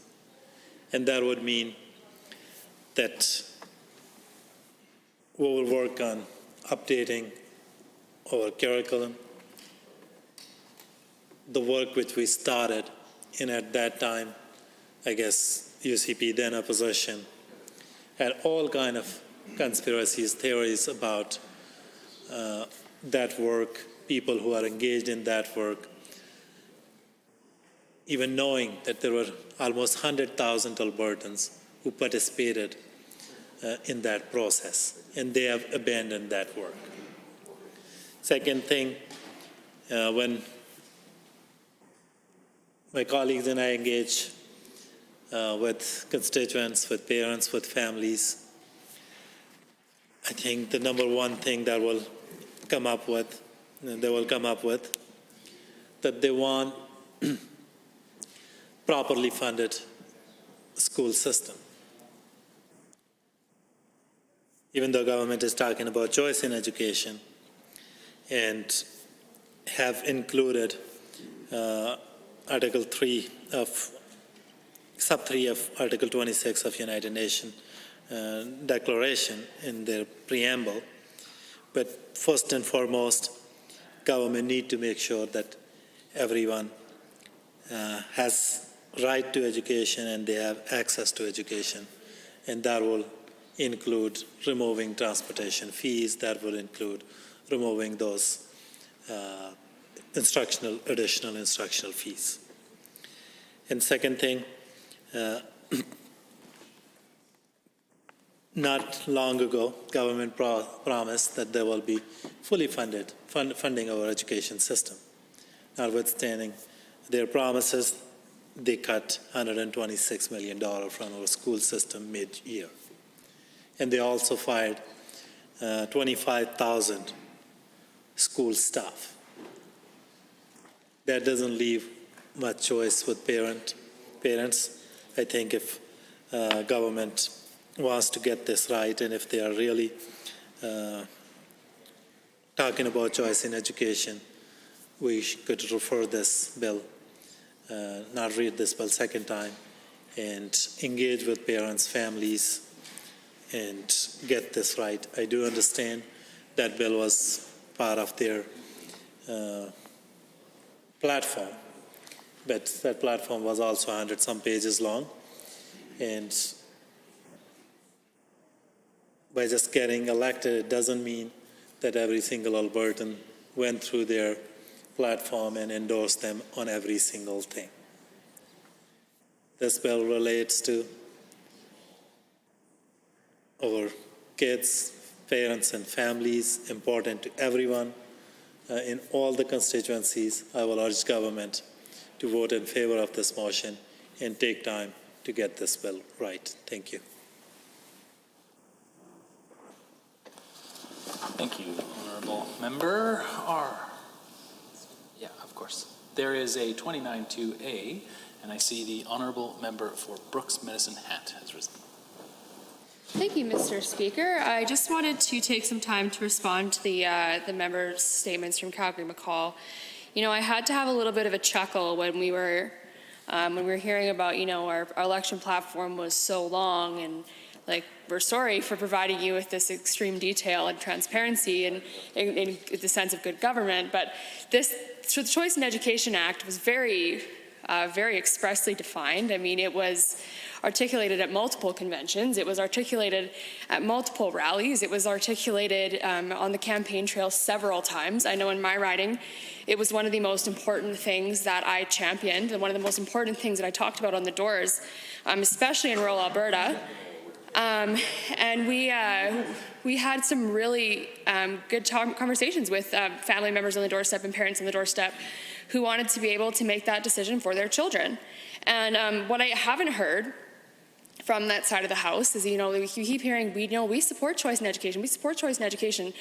But you might support that in theory, but as far as putting your money where your mouth is, you didn't support that at all in the last 4 years of your mandate. In fact, as far as choice in education goes, you made parents feel like they were adversaries to their children. And at the end of the day, we as a government, and I'm proud to stand on this side of the house to say that we respect loving parents and we respect their ability to choose for their children. At the end of the day, I know there's a lot of members on that side of the house who would like some kind of state-run everything, but at the end of the day, your family is your family, and parents should be the ones who are deciding what they're doing with their own kids, especially in their own kids' life.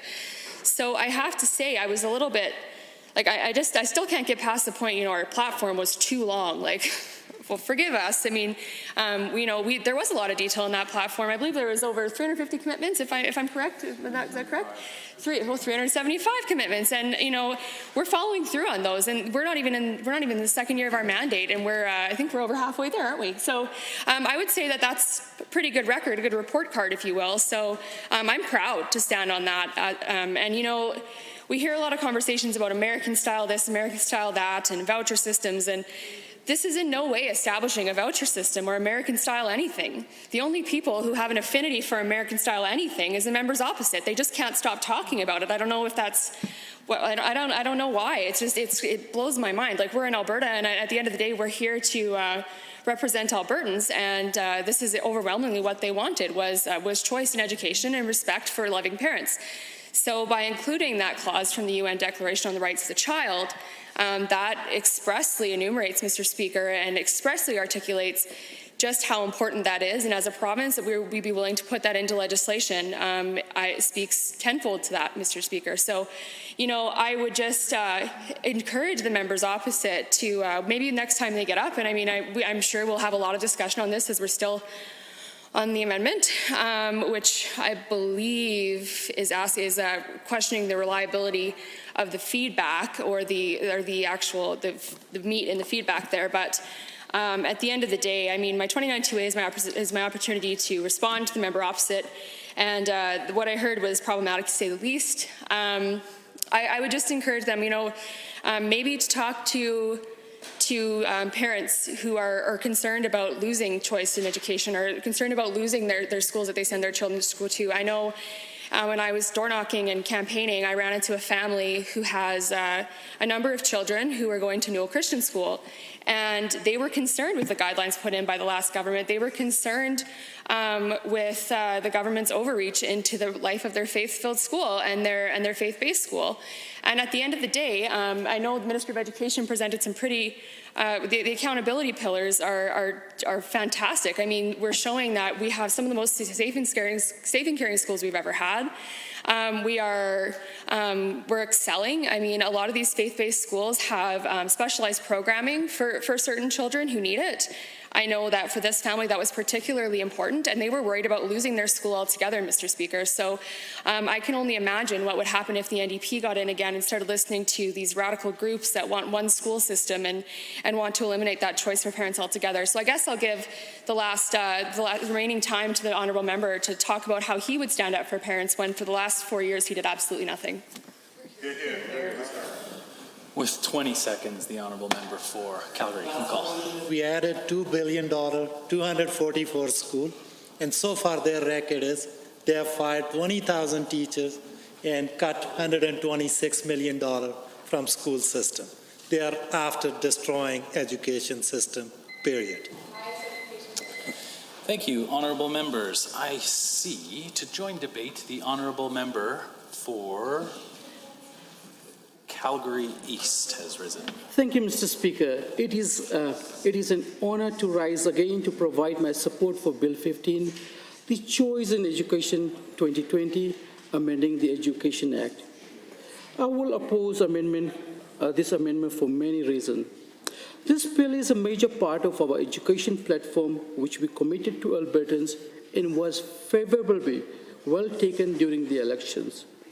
I applaud the Minister for honoring these commitments, which I know that many parents in Calgary East and in the entire province are happy to accept, as this bill seeks to protect parental choice when it comes to their child's education.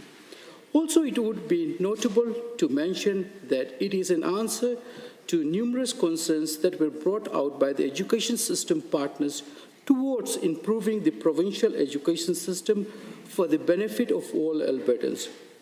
Before I go more further, Mr. Speaker, I just want to congratulate all the graduates, the class of 2020. We are now seeing virtual or drive-through graduation ceremonies throughout the province. I know that it is a kind of different setting right now for this special occasion, a remarkable milestone for their lives as well as on the part of the proud parents and family members. These graduates are the product of our world-class education system and will be stepping into another level of their lives. So I wish all the graduates a better tomorrow and good spirits as their journey to new endeavors.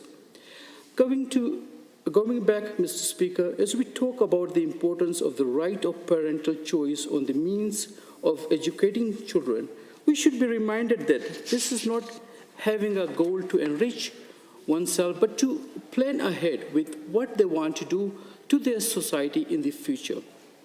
Our children are going to lead our great province in the future. And for that matter, Mr. Speaker, it is considered that education is one of the most important inheritance that a parent could provide to their child. Alberta have been respecting the rights of parents to make personal decisions in regards to the education of their children. Bill 15 seeks to affirm that practice, and like I mentioned during my previous comments on this bill, it also reaffirms our adherence to international laws and provincial law. There is the Universal Declaration of Human Rights, an international covenant on civil and political rights, and Alberta Bill of Rights, which all respects the right of parents over the education of their children, and I have already mentioned before their pertinent provisions.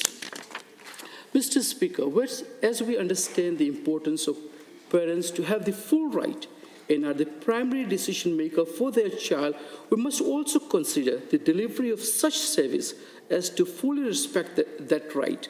Some may say that yes, we have respecting it already, but wouldn't it be better if we would provide more choices to select from? If we mention the current status and will not introduce changes, what will happen to the waiting list of applications of charter schools or similar applications wanting to open, or parents who have wanted other types of schooling for their children? Will they remain to wait on the list?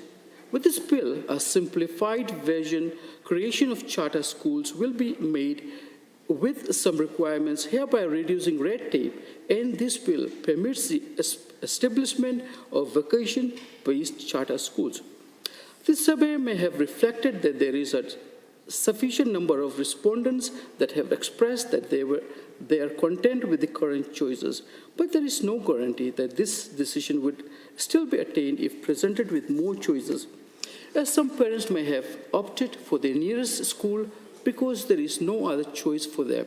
So what I'm trying to say, Mr. Speaker, is that it would be better if there are more choices to parents rather than limiting it to what we presently have. This may also result to the lessening of the population of children in public schools, thereby giving teachers more time and concentration on every student. I have heard from some teachers in my riding that it would be tough if classroom would have had more than average number of students in a class. So if you would say that there is no reason or no need for the expansion of charter schools, I suggest you should talk to the teachers as well as for you to be enlightened about student population in school and its impact on creation of charter schools. I'm sure parents in Calgary East would be happy to see the establishment of more schools within the constituency in the future. Mr. Speaker, I just want to know, why does the NDP members doesn't seem to understand what would be the benefit of the establishment of charter schools in their riding? If we invest more in our education system, we'll be assured that our society in general will receive more in return, Mr. Speaker. These amendments to the Education Act will ensure the right to choose of parents are being protected and supported more than ever. The bill emphasizes equality among all aspects of the education system, whether that be public schools, separate schools, francophone schools, independent schools, charter schools, and home education. I just want to restate, Mr. Speaker, that this bill will not be changing the K-12 funding, but will enhance our education system. As we acknowledge the efficiency and effectiveness of our public school system, it is also important to point out the significance of private schools in our education system, Mr. Speaker. Private schools have been an essential part of our education system, which many parents have chosen to have their children enrolled at. Another option that this bill carries for parents would be the allowance of an unsupervised notification hourly and non-funded home education program, a requirement of annual notification of the intention to home schooling, and parent will have to submit a home education plan. Let me just emphasize that we are absolutely not reducing funding in education. If we are to look back on the education budget of the past, you could see an increasing pattern, and we're maintaining that part, Mr. Speaker. The Minister has announced that we are transitioning to a new funding model that will better manage system growth while maintaining overall spending. That will ensure funds are directed to the classroom, protects our most vulnerable students, provides equal funding for rural school authorities with declining enrollment, and will provide all schools with sustainable and predictable funding, something school boards have long been asking for. As the NDP members repeatedly commending that the education assistants that were laid off, I will again mention, Mr. Speaker, that the Chief Superintendent of the Calgary Catholic School District has sent a letter to parents that all the educational assistants and staff that were impacted with the budget adjustment will be coming back to work at the beginning of new school year. Let's close by Mr. Speaker by saying that we must continue to improve our healthy relationship with families that have been neglected and have received insufficient support from the previous government. We cannot wholeheartedly say that we respect the right to choose education for their children if we do not provide them more choices and limiting it to what we have at the moment. I see that this bill fulfills the respects of the right, and I see no reason to withhold that benefit to Albertans. Thank you, Mr. Speaker. Thank you, honorable members. 29-2A is available. Should we have any takers? Seeing none. Are there any honorable members looking to join debate on Amendment RA1? Seeing none, I'm prepared to ask the question. On the amendment RA1 as proposed by the honorable member for Edmonton Highlands Norwood, is the House agreed? All those in favor of the amendment, please say aye. Aye. Any opposed, please say no. No. That amendment is defeated. And we are back on to the bill proper, Bill 15. Are there any honorable members? I see the honorable member for Edmonton McClung has risen. Thank you, Mr. Speaker. I'm pleased to rise to speak to Bill 15, which is a piece of legislation that has some very interesting connections to my educational past and educators that I ended up being a student of earlier on. I know it in previous discussions of this piece of legislation. I referenced Mr. Emery Dosdall, who was my grade 6 teacher in, I believe, his first year of teaching in the Edmonton Public School Board, and that would have been in approximately 1968 or so. And of course, Mr. Dosdall went on to become the superintendent of Edmonton Public Schools and was instrumental in the implementation of what was then called alternative programs within the Edmonton Public School system in a response to a then demand sort of led by the then Education Minister, Halvard Johnson, and others to allow a greater charter school operation in the province. And it was a great debate that took place, and the debate that we're having now, of course, is charged with some emotion, as well as it always does when we talk about education and education of our children and charter schools, private schools, special programming, and so forth, and the rules and regulations around them. And that's no different today, as I mentioned, and I think it's important that we do reflect upon some of the history that we found in this province around the charter school issue. I know that Mr. Dosdall is still involved in education, having been an assistant deputy minister in the British Columbia Education Ministry, and we have been conversing a little bit or communicating a little bit, and haven't got a full round of his current thoughts on Bill 15 right now, but I hope to have longer communications with him so that I can perhaps bring some of those thoughts to the House and bring up to date some of the debate that took place in 1994, 1993, to ultimately bring what was then Bill 19 into fruition on May 25th, 1994. That bill received royal assent in this House. It started out as a means of granting the ability of parents to bring forward a charter school more easily, something that I think will sort of ring true again here today as to the intent of the government now in bringing forward Bill 15 as a choice in education. Sometimes there's always underlying currents as to what the actual intent of a bill is, quite often contrary to what its actual title might be. In fact, I think I've been clear in this House that I think Bill 15 is really more, in effect, an effort to stifle the public education system rather than to grant choice to those who wish to establish charter schools, because one of the major things that were done that this bill seeks to do, Bill 15, is to reverse a very interesting part of the Bill 19 that was established and passed in 1994. And what Bill 19 did, during 6 days of debate, what happened was that Minister Johnson and the education minister's intentions were somewhat thwarted. And there's some very interesting amendments that took place, Mr. Speaker, during the debate for that Bill 19, which established the ability to create charter schools in Alberta.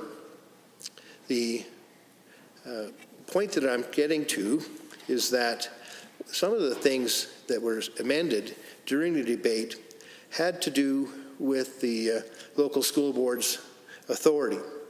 There were things such as a local school board's ability to monitor and, if necessary, revoke the charter of charter schools. So Mr. Johnson's initial bill, I'm quoting here from a document, it was an essay written by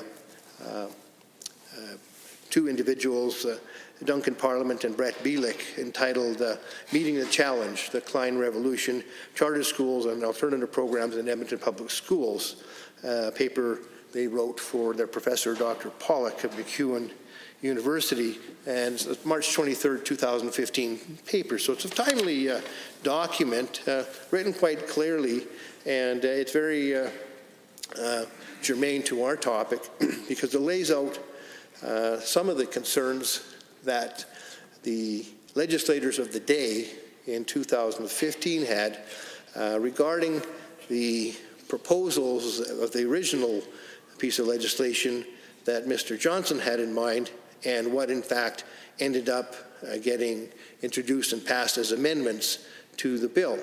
So as I said before, that Mr. Johnson didn't get his way completely. During the debate, several amendments, and I'm quoting here from this document now, during the debate, several amendments required charter schools to acquire not only the approval of the Minister of Education, but of the local public school board as well on an application for a charter school. The amendments also gave local school boards the ability to monitor and, if necessary, revoke the charter of public schools. Consequently, charter schools would have to work in close cooperation with local school boards. Moreover, Mr. Speaker, the members of the Legislative Assembly insisted the introduction of charter schools become a pilot project and introduced amendments to cap the number allowed to operate in the province at 15. So, unquote. So, Mr. Speaker, there was a concern by legislators of the day about the very nub of what we're talking about here with respect to Bill 15, and that is the ability of local school board to allow or deny a charter school application.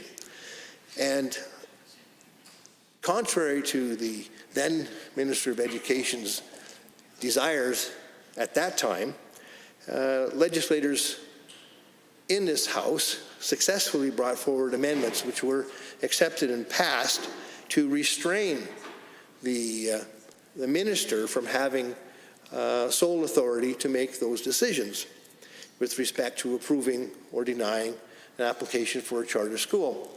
Something that is at the crux of the piece of legislation we're debating in this House today. It seeks to reverse that very, very important decision-making role of the local school board to allow or deny an application. And what this Bill 15 does, rather than suggesting, as the title implies, giving choice in education to parents, what it does is restrict the ability of the public education system to accommodate those choices.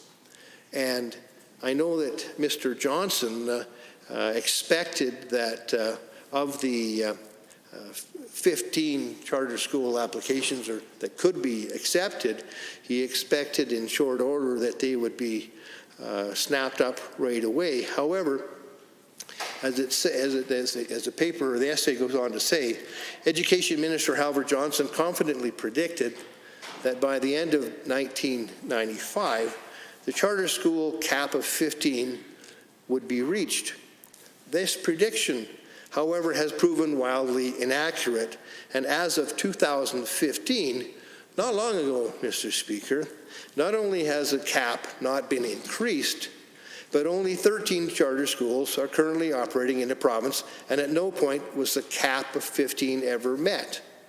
So, Mr. Speaker, the wild race to create new charter schools was less a horse race and more of a turkey trot.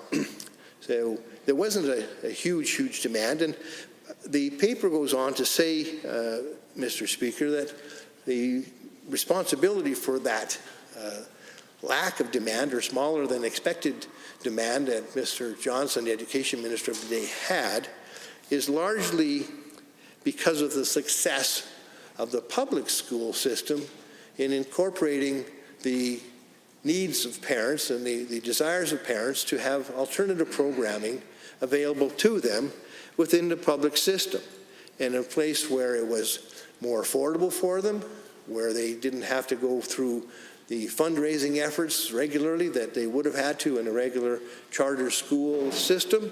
And I know that the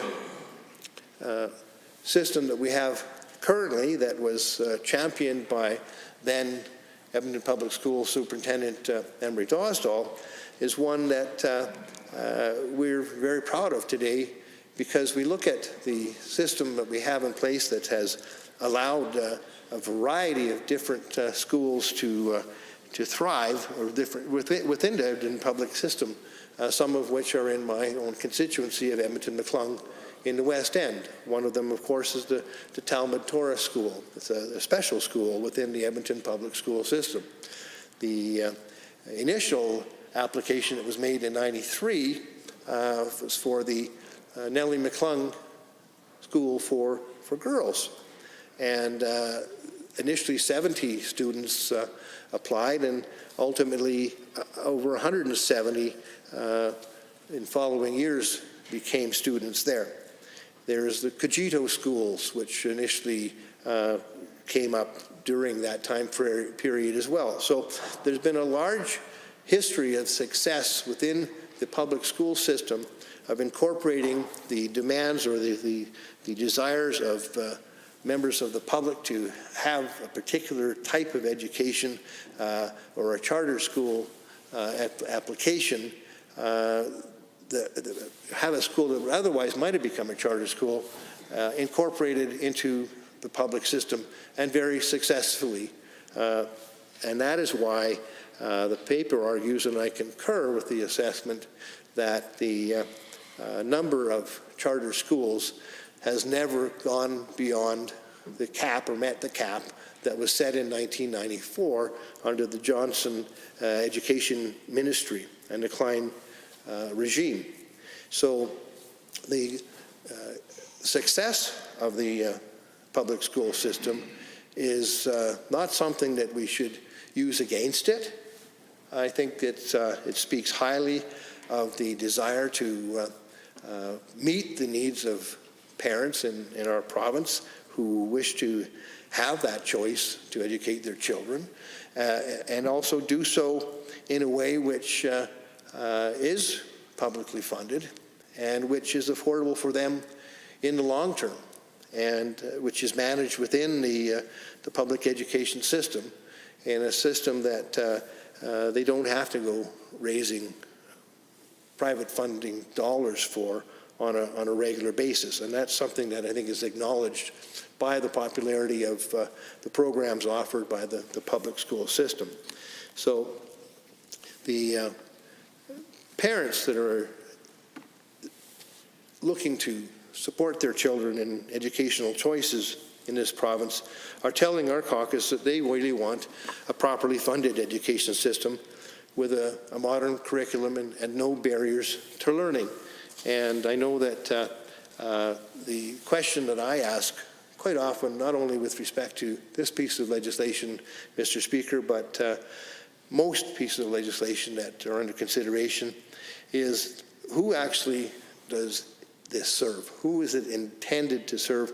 Who is it crafted in response to?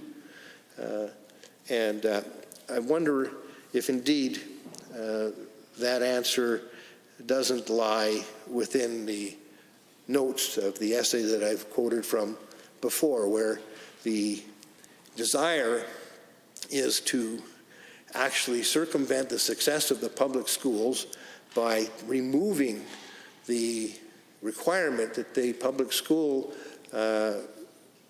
authority must be in approval of the establishment of a charter school, something that was wisely put in place. Thank you, honourable members. 29-2A is available. I see the Honourable Minister of Culture, Multiculturalism and Status of Women has risen.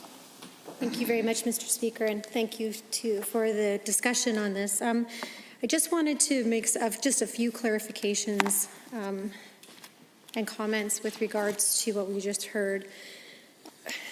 The member was saying, Mr. Speaker, that there was no need and that growth was not being shown and that charter schools didn't really see, there wasn't a need to see them come forward, or that there was maybe not a need, or that people weren't interested.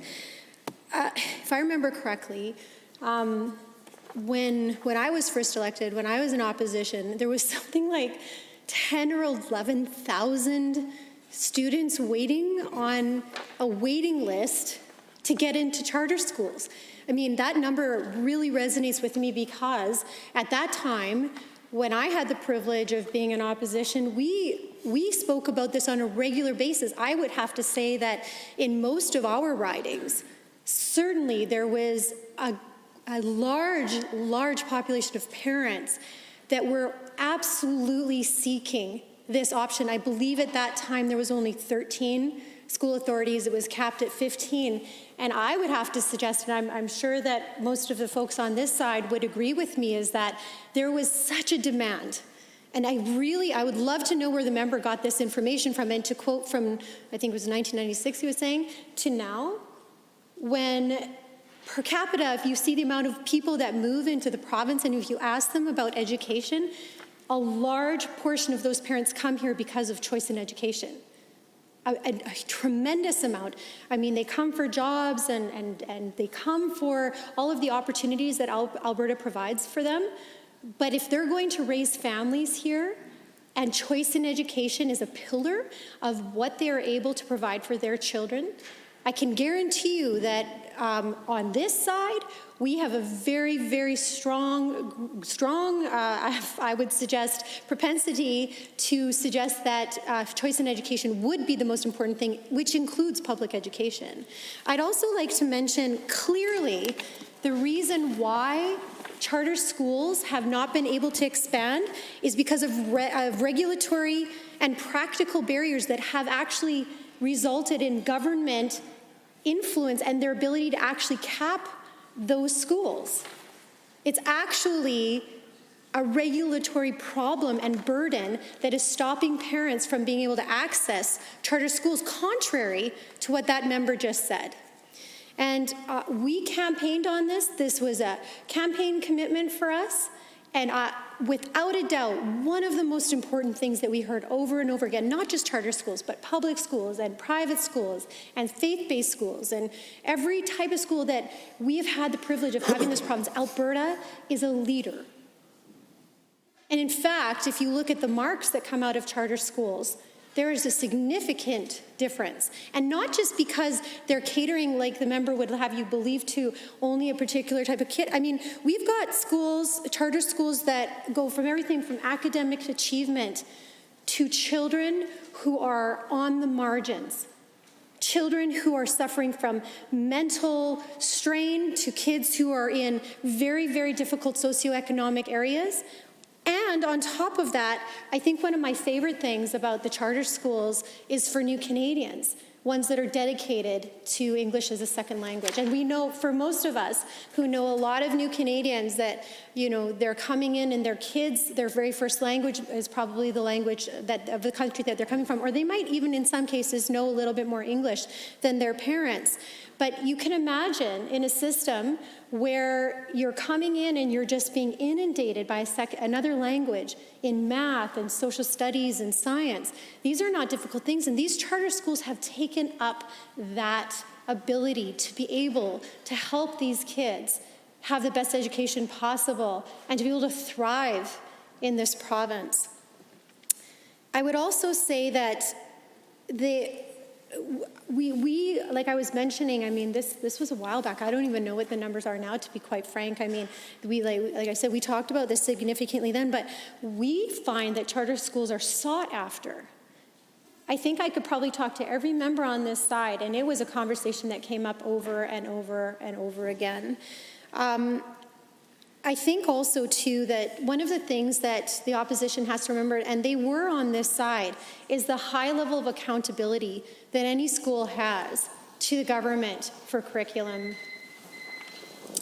Thank you, Honourable Minister. Are there any other honourable members looking to join the debate on Bill 15, Choice in Education Act 2020? Seeing none, I am prepared to ask the question. The Honourable Minister of Education has moved second reading of Bill 15, Choice in Education Act 2020.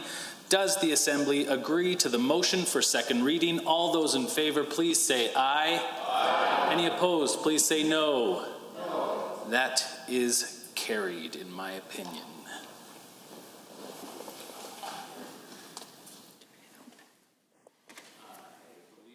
The Honourable Deputy Government House Leader has risen. Thank you, Mr. Speaker. At this point, pursuant to Standing Order 31 sub 1.2, I wish to advise the Assembly that there shall be no morning sitting for the following days: Wednesday, June 10, 2020, and Thursday, June 11, 2020.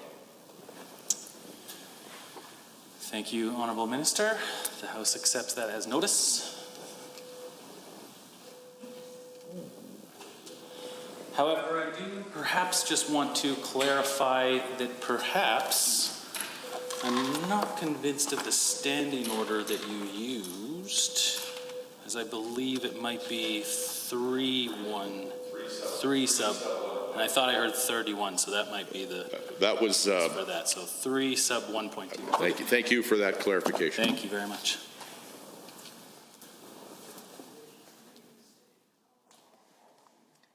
Committee of the Whole. I make a lot of mistakes. Why not? Yeah, I see it every day.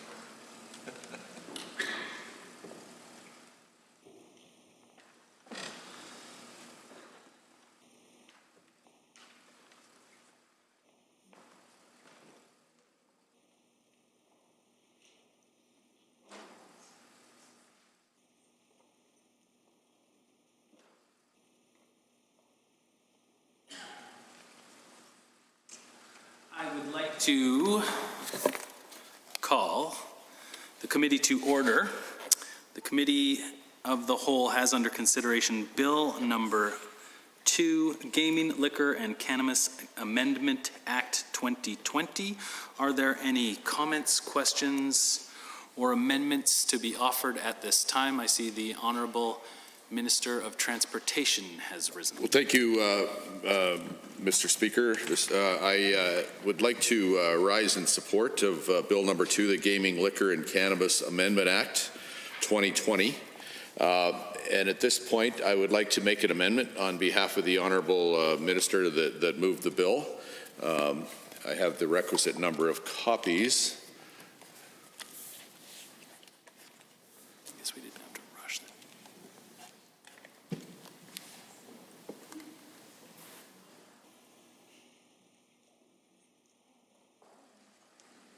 I'll wait until you give me permission.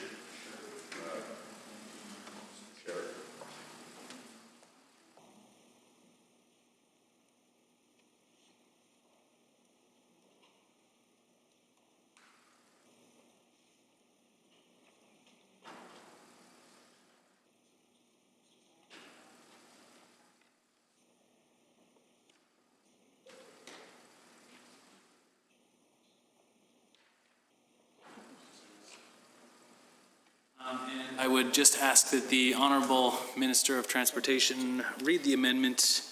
I believe that this will be Amendment A1 for the purposes of debate. Thanks, Mr. Chair. So Bill A1 is it's brief, Mr. Chair. I will read it to you. It says the bill is amended as follows. Section 10 is struck out. And for those keeping score at home, Section 10 says the bill comes into force, I believe it's April 1st. And by removing that, of course, then the bill would come into force when it receives royal assent. It's our considered opinion that this will actually improve the bill. And we're hoping that the folks on all sides of the aisle might even agree to this. It does just, like I say, it doesn't change the character or content of the bill. It only changes the date in which it comes into force. And I hope that members of the House find it the right thing to do to support this amendment. Thank you, Honourable Minister. Are there any honourable members wishing to join debate on Amendment A1? I see. Thank you, Mr. Chair. I'm actually just looking for a point of clarity. So we're striking out Section 10. I don't actually have the bill in front of me. So it will come into force. What was the date originally? Was April 1st, 2020.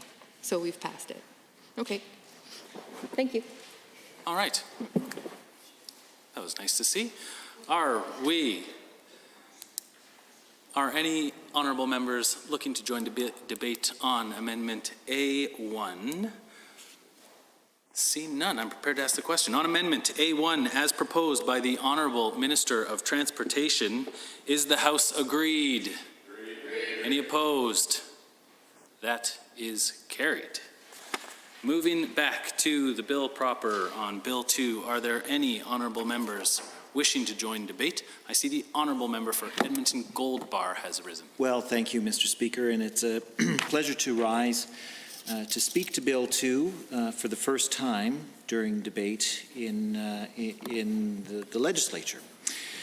And let me just start my comments by saying that I'm very pleased that the government of Alberta is moving towards a more mature approach to regulating the sale and consumption of alcohol in the province of Alberta. I was remarking with some of my colleagues in the back that we have come a long way from the days when airlines used to have to stop serving alcohol as they flew over Alberta because the provincial laws limited the sale of alcohol even on airlines. Those were the old days of social credit, and they had a much different approach to the sale and consumption of alcohol than our current government does. And so I applaud the government for taking a much more mature approach to the sale and consumption of alcohol. And certainly it's been my experience, my observation, as I've lived in other jurisdictions that have had less stringent control over the sale and consumption of alcohol, that the problems that alcohol can sometimes lead to decrease. As a university student, Mr. Chair, rather, I had the good fortune to live in Germany for a couple of years, and of course access to alcohol in Germany access to wine and beer anyway is available to people 14 years or older legally. You can buy alcohol of any kind at any supermarket, grocery store. It's widely available. You can consume it in public virtually anywhere. And that was one of my favorite activities when I was a student, was hanging out with my friends in the town square in Germany and sitting around the fountain and enjoying some of the good German beer with my friends in public. And I certainly noticed that, public drunkenness, the violence that sometimes that is associated with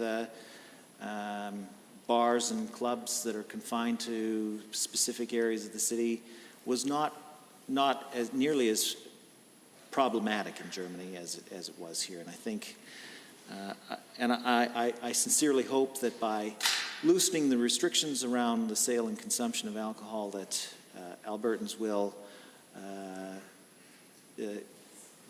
also behave themselves accordingly and learn to deal with alcohol in a much more responsible manner, and that we see, less binge drinking, less violence related to alcohol, those kinds of things.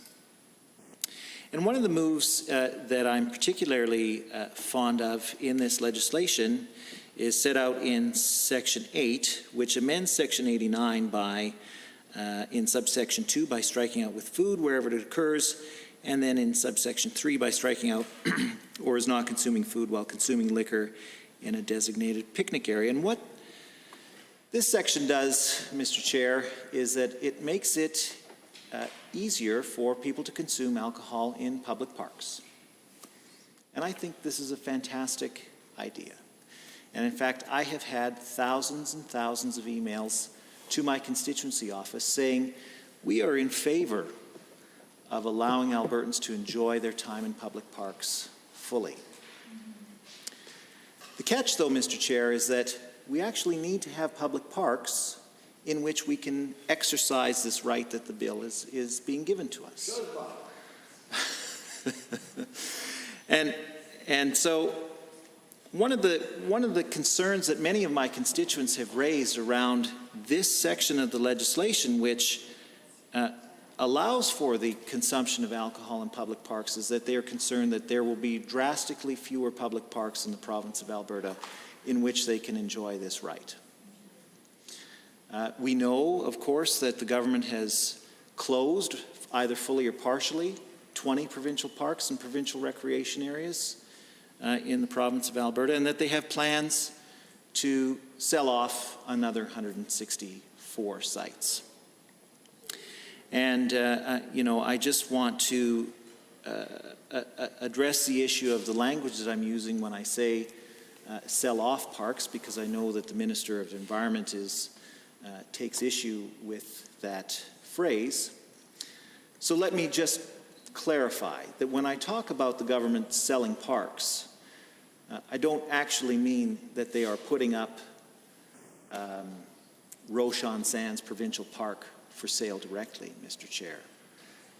I do mean that they are putting all of the facilities that are in that provincial park up for sale, and then they are turning the land over to a private manager, right, for a long-term lease so that the people of Alberta can't get that back, right?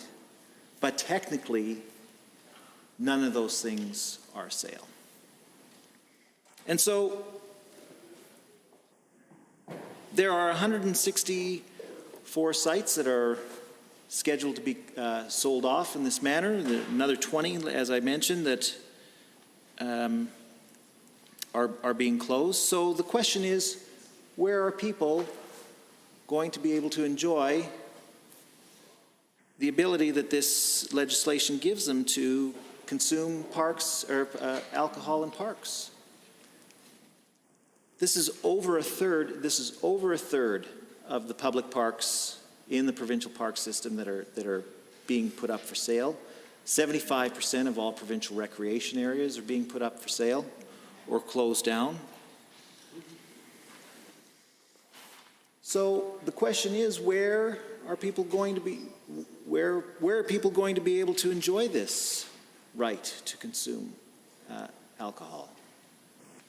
And I've certainly had that question posed to me by thousands and thousands of Albertans who were looking forward to camping and spending some time with their families and loved ones in provincial parks, maybe being able to enjoy a bottle of wine or crack open a beer or whatever favorite drink they like to take with them when they're camping. But they're not going to be able to do that nearly as easily anymore as they were had this legislation been brought forward to the legislature at this time last year.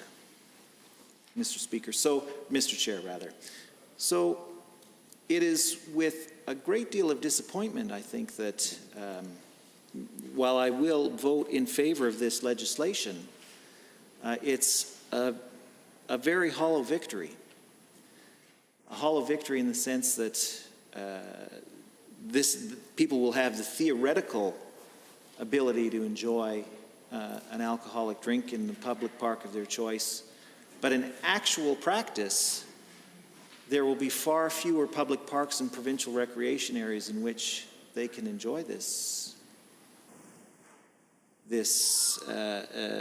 freedom that the government is giving to them. And I think that's important to keep in mind, Mr. Chair, when we're considering this bill, that it's fine and good to allow people to have the right to consume alcohol in public parks. But in order for that right to be meaningful, the province needs to provide public park spaces where they can enjoy this drink. And so I would urge the government that if they are serious about allowing Albertans to consume alcohol in public places, as this legislation is intended to do, that they invest in the public places where people will be able to have these drinks. So rather than closing down or selling off almost 200 parks and provincial recreation areas in the province, not only should the province be keeping those open, but they should be building more. I had the privilege of talking to some RV dealers in the province of Alberta, and they told me that currently in the province of Alberta there are almost 400,000 RVs registered. 400,000 RVs registered, but only 6,000 camping spaces in the entire province of Alberta. So do the math. That means it's pretty hard to go out and take your RV to a camping spot in the province of Alberta. Which means that it's pretty hard to go out and enjoy a drink if you're trying to camp overnight in the province of Alberta. So what the RV dealers tell me and what my constituents tell me is that they would love to be able to enjoy liquor freely and without the restrictions that used to be in place before this legislation comes into effect. But that in order to do that meaningfully, they need more public spaces. So I would seriously consider or urge the government to reconsider this move to close down and sell off almost 200 parks and recreation areas, and instead drastically expand the park system, create thousands more camping spaces so that more Albertans can go out and enjoy the beverage of their choice in Alberta's fantastic natural spaces, Mr. Speaker, or Chair. So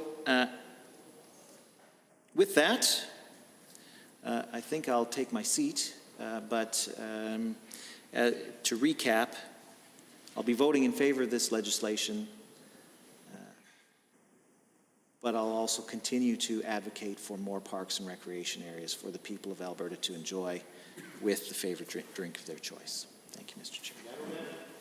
Thank you, honourable members. Other members looking to join debate? I see the Honourable Minister of Transportation has risen. Well, thank you, Mr. Chair, and I gotta give the honourable member credit. He doesn't give up in the face of overwhelming odds and in the face of information completely diametrically opposed to what he says. He keeps saying it with no evidence to support what he says, and he says it over and over and over again. What did he say, 20-some parks? I would just challenge the honourable member to name them. Because there, as the Honourable Environment Minister said, there are no parks for sale. Now, the honourable member that just spoke can say that there are as often as he wants, I suppose, and as loud as he wants, and to as many people as he wants. But the fact is, the honourable member's wrong. I actually believe the honourable member knows he's wrong, which is a little disturbing because he keeps saying things that he knows are not right. But the fact is, what's interesting is he keeps saying these things. He says he's going to vote for the legislation, so they can have a drink in parks that he insists won't be there. That's outstanding logic, outstanding. So I just say to Madam or Mr. Chair, I'm kind of, I think we can all forgive me for being unsure at this point because both chairs are there beside the chair and I'm not sure which chair is in charge, so I think I can be forgiven for not being sure. But the fact is, well, I'm very pleased that the honourable member that just spoke is supporting the bill before us. The logic that he used to arrive at that decision is completely flawed because, as the Honourable Minister of Environment and Parks has said numerous times in this House when the honourable member that just spoke asked him, there are no parks for sale. And I actually believe that the honourable member knows that that's true, that there are no parks for sale, and for some reason that's so I guess on one hand troubling and the other hand mystifying, the honourable member keeps saying things that I believe he knows aren't true, primarily that parks are being sold when parks are not being sold. So I would thank the honourable member for supporting the bill, but I would ask him to check the facts behind the logic that he used to arrive at that good conclusion. It's a good conclusion, but he got there through through logic that is not supported by fact, because there are no parks being sold. Any other members wishing to speak to Bill 2? The honourable member for Edmonton Goldbar. Well, thank you, Madam Chair, and I always appreciate the lectures that I get from the Minister of Transportation, especially about truth and facts and logic. I will have to say that I am surprised that in this one case he seems to be setting the bar a little bit high for coming to a decision based on facts and logic, a standard to which I don't think the government holds itself. And certainly the members opposite didn't hold themselves to when they were in opposition and argued against a lot of the things that we were bringing forward. I just want to clarify, though, one thing that the member said about the fact that parks aren't for sale. And I just want to say that I agree with the Minister of Transportation when he says that parks aren't for sale, because technically they're not for sale. Roshan Sands Provincial Park is not for sale. That is technically the truth. What is for sale is all the facilities there and the land. So outside of the facilities and the land, nothing is for sale. So, yeah, you know, I will concede the point that only all of the facilities in our provincial parks and only all of the land that our provincial parks are on are for sale. And so I want to thank the member for making that important technical clarification. Any other members wishing to speak to Bill 2? The honourable member for Calgary-Buffalo. Thank you very much, Madam Chair. It's my pleasure to stand up the first time and speak to Bill 2, the Gaming, Liquor and Cannabis Amendment Act 2020. Certainly the AGL, Alberta Gaming, Liquor and Cannabis Commission, or AGLCC, is an important corporation working for the benefit of Albertans, and they do great work. In my time as the Minister of Finance and President of the Treasury Board, I had many dealings with the board chair, the board members, the CEO, and staff, and I can attest to the fact that they all do tremendous. They all give 100% to make sure that Albertans understand the gaming side of their mandate, the mandate for AGLCC, the liquor side, and we did some pretty important things. Now, as far as this bill goes, you know, it addresses four aspects of improvements, I guess you could say. But I wholeheartedly agree with the member from Edmonton Gold Bar in terms of the concerns he raised with regard to parks, liquored parks. So this amendment will allow for liquor to be consumed in parks without food, and municipalities and urban municipalities will have the right, of course, to determine which parks, if any, in their jurisdictions that can take place in. Liquor license approvals, it improves that somewhat. Some license conditions, and then raffle prize clarification, so that is being codified in legislation. And I can remember on occasion, different groups would bring forward that concern that they wanted to raffle off bottles, Texas Mickeys and other kinds of things, and had to find ways to address those, but now they're being codified in legislation. What this bill, as far as it goes, as I said, I can see myself supporting. It's not very ambitious in terms of a bill, because I think there are far more important things that need to be addressed, and that we were on our way to addressing and making sure took place. And by that, I mean the market for Alberta's brewers and distillers is something that we spent a great deal of time to make sure it took place in greater and greater percentages, measured in terms of growth of the market of craft brewers and growth of the number of distillers. Over the period of time that I was responsible for that area, I can tell you that there was a significant growth in both brewing, craft brewing and distilling in this province. I'm told that there was a 5-fold expansion from 2015 to 2019, and it's continuing to expand today as a result of the opportunities that we put in place for that industry. And in addition to with regard to this Amendment Act, in addition to the growth of that industry that occurred under our tenure, it also was an area where employment grew substantially. And that was gratifying, not only for those businesses that took on more and more staff and saw more and more Albertans become employees and take pride in the work they're doing and the quality products that they were producing. And I can tell you that the products they were producing were right off the hop. There's a bit of a pun there. Right off the hop, they were taking prizes internationally.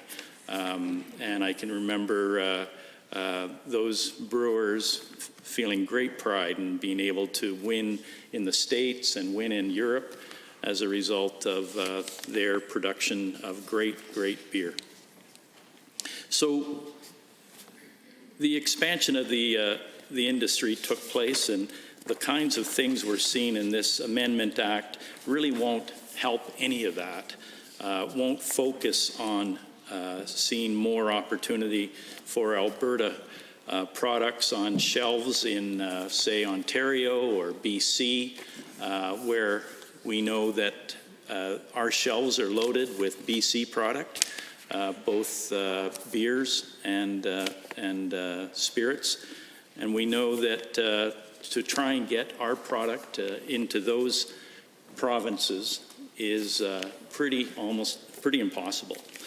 The barriers that are put up by other places, and none of that is benefited by this Amendment Act. This Gamer, Liquor and Cannabis Amendment Act doesn't help one iota in terms of getting Alberta products on the shelves in Ontario, for instance, because that there are pretty massive barriers in place that Ontario's put in place. And, you know, remember early in this government's tenure, the Premier was at an all Premiers meeting and came back with almost like Chamberlain, you know, I have an agreement of other Premiers, and we're going to be fixing this. We'll get Alberta product into other provinces, and I don't think it's happened.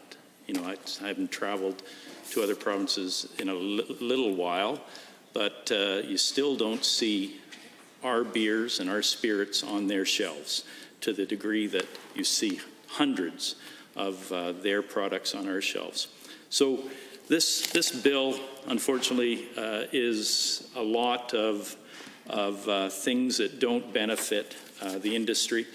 We, of course, challenge trade barriers in BC and Ontario.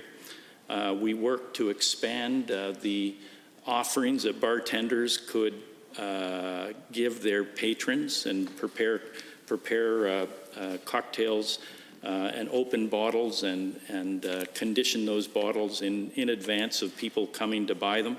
That's been helpful to that market, the cocktail market, bartenders market. So they found that we were making actions with the assistance of AGLCC that really helped out. You know, the small beer, I guess you could say, that's in this Amendment Act is unfortunate. When you have the opportunity to bring forward amendments, you'd like to make sure they're substantive in that sense, that they help the industry, they give greater, put a greater spotlight on developing another sector of the economy that can really benefit from government assistance.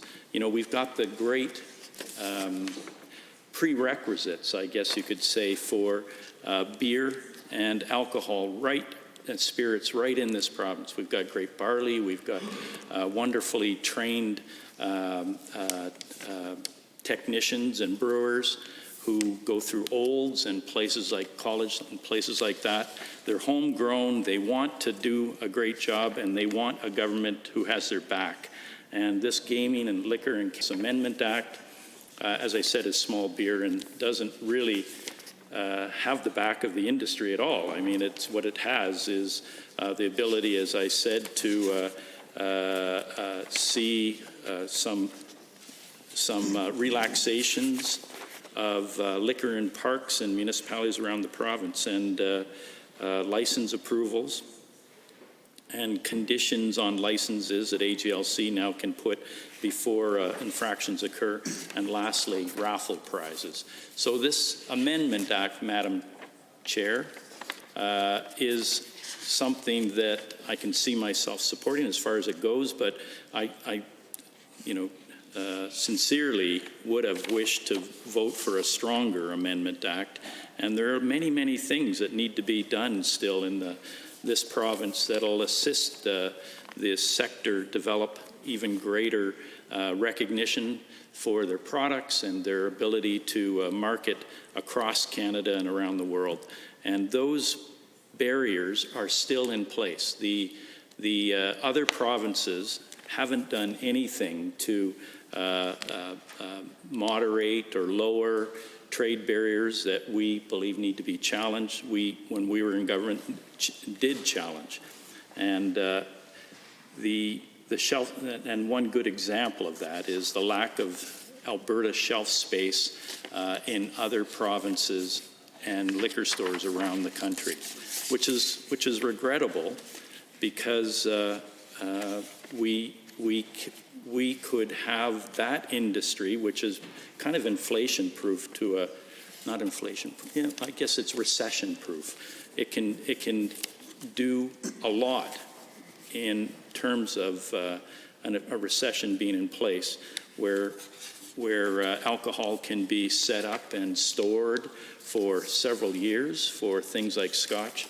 It just can't be produced and consumed right away. It needs to age, and it needs to age. And recession that we were in 2015 and 16, as I said, we saw a five-fold growth in the industry of the beer industry, the beer sector. And that was in part because, and the alcohol sector, the spirits sector, that was in part because they have to put that away for a number of years. And they can hold on to it and see it age and become quality product, and then be able to sell it at a higher premium once it fully ages over a number of years for Scotch. So we did that. We supported the industry. It grew population in terms of employment, and we were pleased to see that happen. And the results were clear in terms of people being able to win, as I said, prizes for quality product. And it was because of the inputs we have in this province, the hops, the grains, the malt, and the water and the expertise to put it all together. So the Gaming, Liquor, and Cannabis Amendment Act before us is it's helpful. It could have been more helpful if it focused on more things around addressing the challenges the industry and the sector has to get their product into the rest of the country. The fact that it doesn't do that speaks volumes, I think, in terms of the scope of this bill, speaks volumes in terms of the actual assistance this bill is endeavoring to provide the sector. I think the sector is starting to stand on its own in ways that are really positive, and this bill will provide for an opportunity for people to consume what is produced by the sector, but in settings, in parks and other places. But I think the industry was looking for more stout legislation, but they're only getting small beer in terms of the legislation before us here today.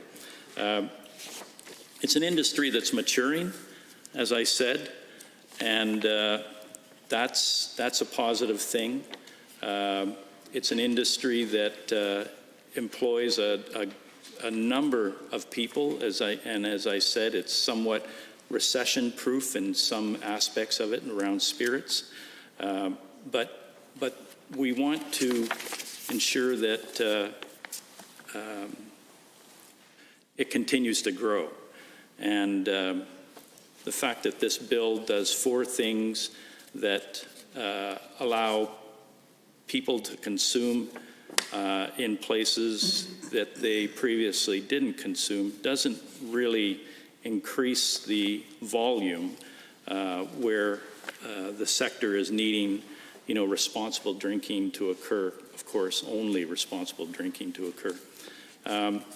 So, Madam Chair, I think with those thoughts, I'll consider taking my seat again and listening to the rest of the debate. Thank you. Any other members wishing to speak to Bill 2? The Honourable Member for Edmonton-McClung. Thank you, Madam Chair. It's a pleasure to rise and speak to Bill 2, a piece of legislation that I have a great deal of fondness for. I know that I've enjoyed the opportunity to camp in many of our provincial parks over the years, and I've also had an opportunity to tour internationally using a recreational vehicle in Australia and a little bit in Europe. But my experience primarily was in Australia, and I recall driving for about 3 weeks down the east coast of Australia, having flown there from a small trip to New Zealand, picking up a camper van near the Northern Territories and driving it down south to the southern portion of the country over the course of about 3 weeks, ending up in Canberra and the Gold Coast. And during that time frame, Madam Chair, I had the opportunity to stay, of course, every night in quite often a different location in a camper van park or a state or national park, provincial, otherwise known in Australia as states. And they were of a high standard, a high caliber, and the Australians are rightly proud of their park systems. So I know that we never really ran out of options when we were traveling down the road in Australia, looking for a place to stay at each particular night. In fact, we never really needed to, and this is not too long ago, this was particularly in 2008, needed to go ahead and phone ahead for reservations. I never had that necessity. In fact, I'm trying to remember what type of cell phone I had, and it really was only just a flip type, and it wouldn't have had the capacity to go online to make reservations because there was such a multitude of public options there that were so well maintained and affordable. With respect to the numbers, a recent article in the Financial Review shows that there are hundreds of what they're calling national parks in Australia. Queensland leads the way with 237, closely followed by New South Wales with 235 national parks. Then comes Western Australia with 101, Victoria with 45, South Australia and Tasmania each with 19, the Northern Territory with 24. So what I'm getting at, Madam Chair, is that there are jurisdictions in the world which attract large volumes of international tourists who drive their camper vans, their campers, their motor homes, their motorcycles with tents and tent trailers across their country and spend millions and millions of dollars enjoying their tour by parking each night at a camper van park or a park that, in this case in Australia, is a publicly owned and operated park that we in this province don't really seem to have gotten a hold of. And I refer to the members for Edmonton Gold Bar's comments about the number of RVs in this province and the number of campsites that we have to accommodate them. And of course, that number that he mentioned was 400,000 recreational vehicles in this province and 6,000 campsites. So there's a huge demand that isn't being met. Now, we will drive outside of Edmonton or Calgary or any other major center or even smaller community in the province, and one of the road marks that you will see commonly is a storage site for recreational vehicles, and that's a testament to the percentage and the depth of ownership that we have in this province for recreational vehicles. And even now, at this time during a pandemic, the sales of recreational vehicles are actually quite brisk, with one dealership on Highway 2 reporting 42 sales within a week period, I believe it was. So what we're doing with this legislation in Bill 2 is attempting to make what limited parks we have maybe more amenable, but the whole concept of serving the demand for parks and park campsites is something that we need to really address in a much more in-depth way and really take a good look at, for the long term, once international travel is resumed, and we're hoping that, of course, the vaccine is found soon, and that can happen, and restrictions will be further eased. But the demand that we have for campsites is not being met, and thus we're losing an incredible amount of revenue that otherwise we might be realizing. One will see during the summer season in particular a number of private companies who rent or lease out camper vans or truck campers or travel trailers, primarily individual self-contained camper vans to tourists who are in the country, RV Canada or different names of different companies. But one wonders where in the world these individuals are getting their places to park each night. I know it certainly is not the type of options that I had when I was in Australia looking for a place to park each particular night.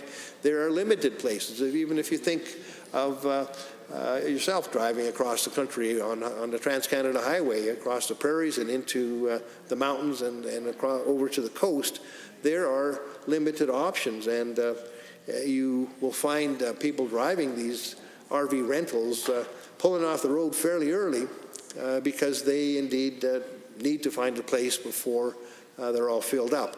And the likelihood is that most of them have had their reservations made in advance for them by their company that they're leasing their vehicle from as part of the package, so that they in fact are able to find a place to park and camp overnight.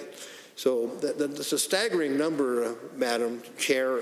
400,000 RVs in the province, 6,000 campsites. Yet the government is seeing fit to, as the member for Edmonton Gold Bar, selling off a bundle of rights to hundreds of these campsites and basically leasing them in perpetuity to private operators, and that perhaps is going to lead the way for the development of nothing but a private park system in this province in years to come. The bill that we have before us today to allow greater freedom in liquor consumption in parks and the sale of liquor on park properties is something that I think Albertans are willing to take advantage of, are pleased to see.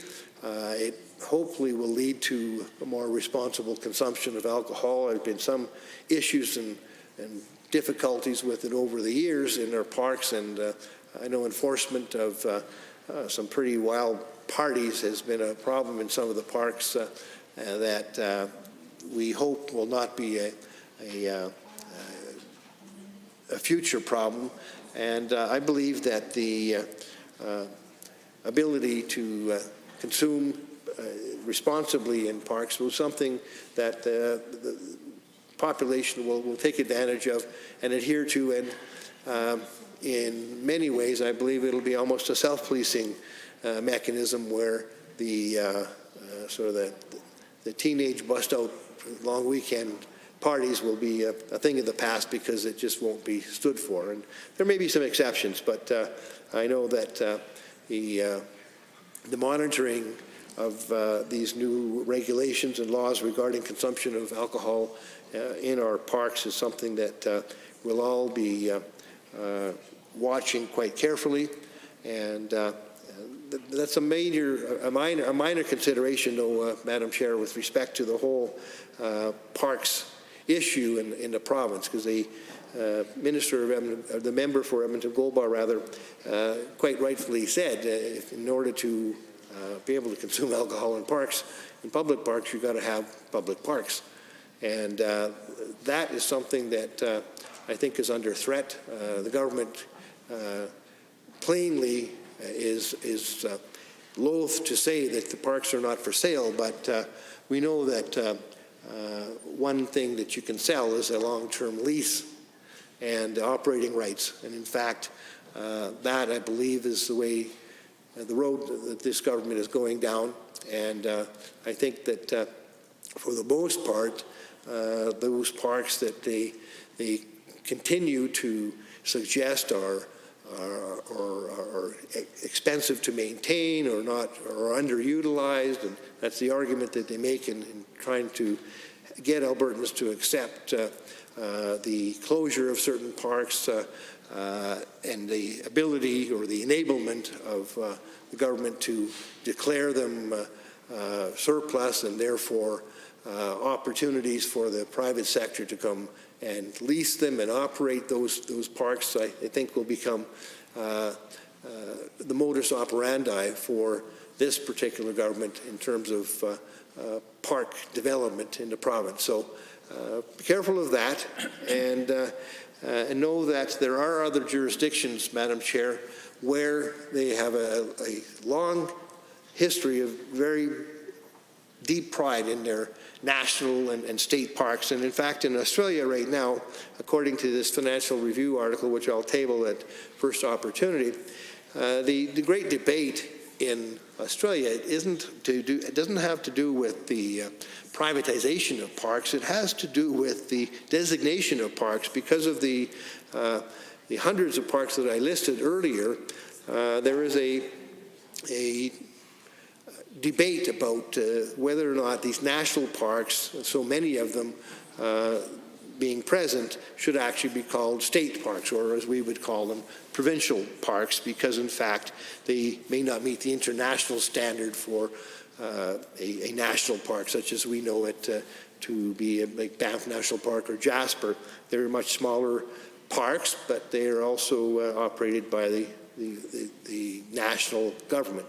So there are hundreds of them, and there is maybe some devolution in Australia going to happen from the national to the state level, but that doesn't mean that they're looking to privatize them. They're very proud of the park system they have, and I think we should be so proud of them here as well that we look to protect them under the public system that allowed them to flourish in the first place. And we should be looking to grow that system and attract greater amounts of tourists to the province to ensure that the maximum number of individuals come from other parts of the world to enjoy our natural wonders and to spend as much time as possible, especially during the more pleasant motoring months, and ensure that they tell somebody else to come as well. And I know that the time that I have spent on our Alberta roads and highways, ending with an evening in a campsite at a provincial park, is one of my favorite things to do. And I hope to do some of that this summer within Alberta, as all Albertans are asked to do, to staycation in Alberta and take advantage of our natural beauty and our provincial parks and consume alcohol responsibly, as the amendments to Bill 2 suggest we are quite capable of doing, and I agree wholeheartedly. But I also want to make sure that that park system that we are drinking responsibly in is one that is maintained within the public system and that is not allowed to be frittered away into private control for perpetuity by way of long-term leases and operating agreements that end up diminishing, in my view, the reputation of the park system that we now proudly have in the province. If anything, in my view, Madam Chair, the government should be looking to expand our provincial park systems rather than devolving it into a privately operated, in name only, publicly owned, but still leased in perpetuity, privately operated park system. I don't think that we want to see, KOA branded provincial parks mapped all over the province. I believe that that's not the direction that Albertans want to see their park system go. We proudly pull into a provincial park, whether it be Long Lake Provincial Park up by Boyle, or Lac La Biche Provincial Park around Lac La Biche, or areas around Skeleton Lake where we used to go camping as a Boy Scout. Wabamun Lake Provincial Park, very, very popular, but they're in high demand. There's a lottery system almost for getting a camping site either as a group or as an individual in this province. So if anything, Madam Chair, the provincial government should be taking to heart the high demand that they're not meeting as a provincial government, and increasing the number of campsites that not only residents of this province can enjoy, but also international tourists and interprovincial tourists can enjoy as well. It's a lost amount of revenue that we should be developing more. And I know that it certainly wasn't within any of our plans as a government that we held from 2015-2019 to diminish the number of provincial parks. Of course, the demands of the international and interprovincial campers were high and growing then. Right now it's a bit of a lull, but that's a good opportunity to plan and change the picture, knowing that the landscape will change, knowing that that demand is going to be there, and knowing that we have a product here in this province that it's an internationally high in demand product for natural spaces to enjoy. And we have them in great number, and they have a great reputation. But I think we should be able to attract people off the beaten path of the highway, Trans-Canada Highway, or going to Banff and Jasper, which of course are jewels in our crown. But there's greater opportunities even further up, going up Highway 40, up towards Grand Cache, and into the Lake District, up towards Lac La Biche and beyond. I've taken the highway all the way up to high level into the territories and further on to the then almost to the Arctic Ocean in Inuvik. And the opportunity to get tourists to travel in those directions, I think, is something that we should be really taking a strong look at. I'd love to see a circular route that would be connecting Fort Smith to Wood Buffalo National Park and down to Fort McMurray, so that you could travel up through Fort McMurray and past Lac La Biche and head over to Fort Smith, and then of course over back to the highway that leads up to Yellowknife down to high level, so that you could encourage on a summer drive the tourists who are traveling in a camper van that is a highway-equipped vehicle to travel safely in a new route that would be a wilderness route, but with all the comforts of a modern camper van, and to include provincial sites along that new route as well. Think ahead of where the target is, and think about what the opportunities are for us to expand our provincial campgrounds, rather than handing them off to private operators in a way that other countries such as Australia would be shocked at. There's no thought about doing that there, and their hundreds of now national parks are evidence of that commitment, and I've enjoyed many of them, and would certainly go back again if the opportunity presented itself to travel another part of that country using a camper van as well. So I encourage everybody in the House to certainly support the amendment to Bill 2, but look further. Speak to Bill 2, the Honourable Minister of Infrastructure, Transportation. Thank you, Madam Chair. I appreciate the opportunity to rise on the Gaming, Liquor and Cannabis Amendment Act 2020.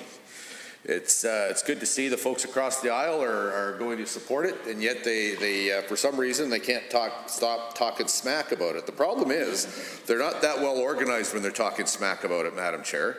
For example, the previous speaker just talked about how people, Albertans, would like to get into the parts of the public land, parts of Alberta that are off the beaten track.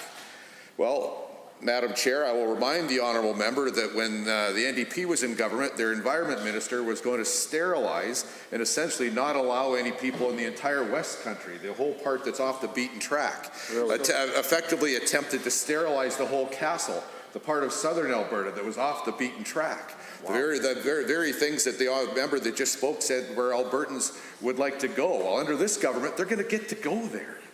And under the NDP government, they would never get to go there again.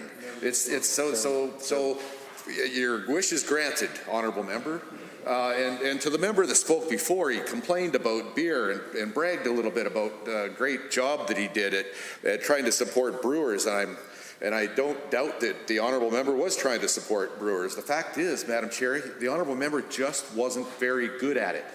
If you go on Google and you Google NDP loses in court on beer, man, do you get a lot of things pop up. Because they lost repeatedly. He might have tried to do things for the brewers, but they were illegal. It talks here, you'll find if you do that you'll see that 3 Court of Appeal judges were unanimous in saying that the plan under the previous NDP government to charge the same markups for all brewers but offer a grant to local ones violated the Constitution. And that's why I would say that the honourable member, while he might complain about how our government is dealing with brewers, the honourable member, when he was in charge of it, really wasn't very good at it.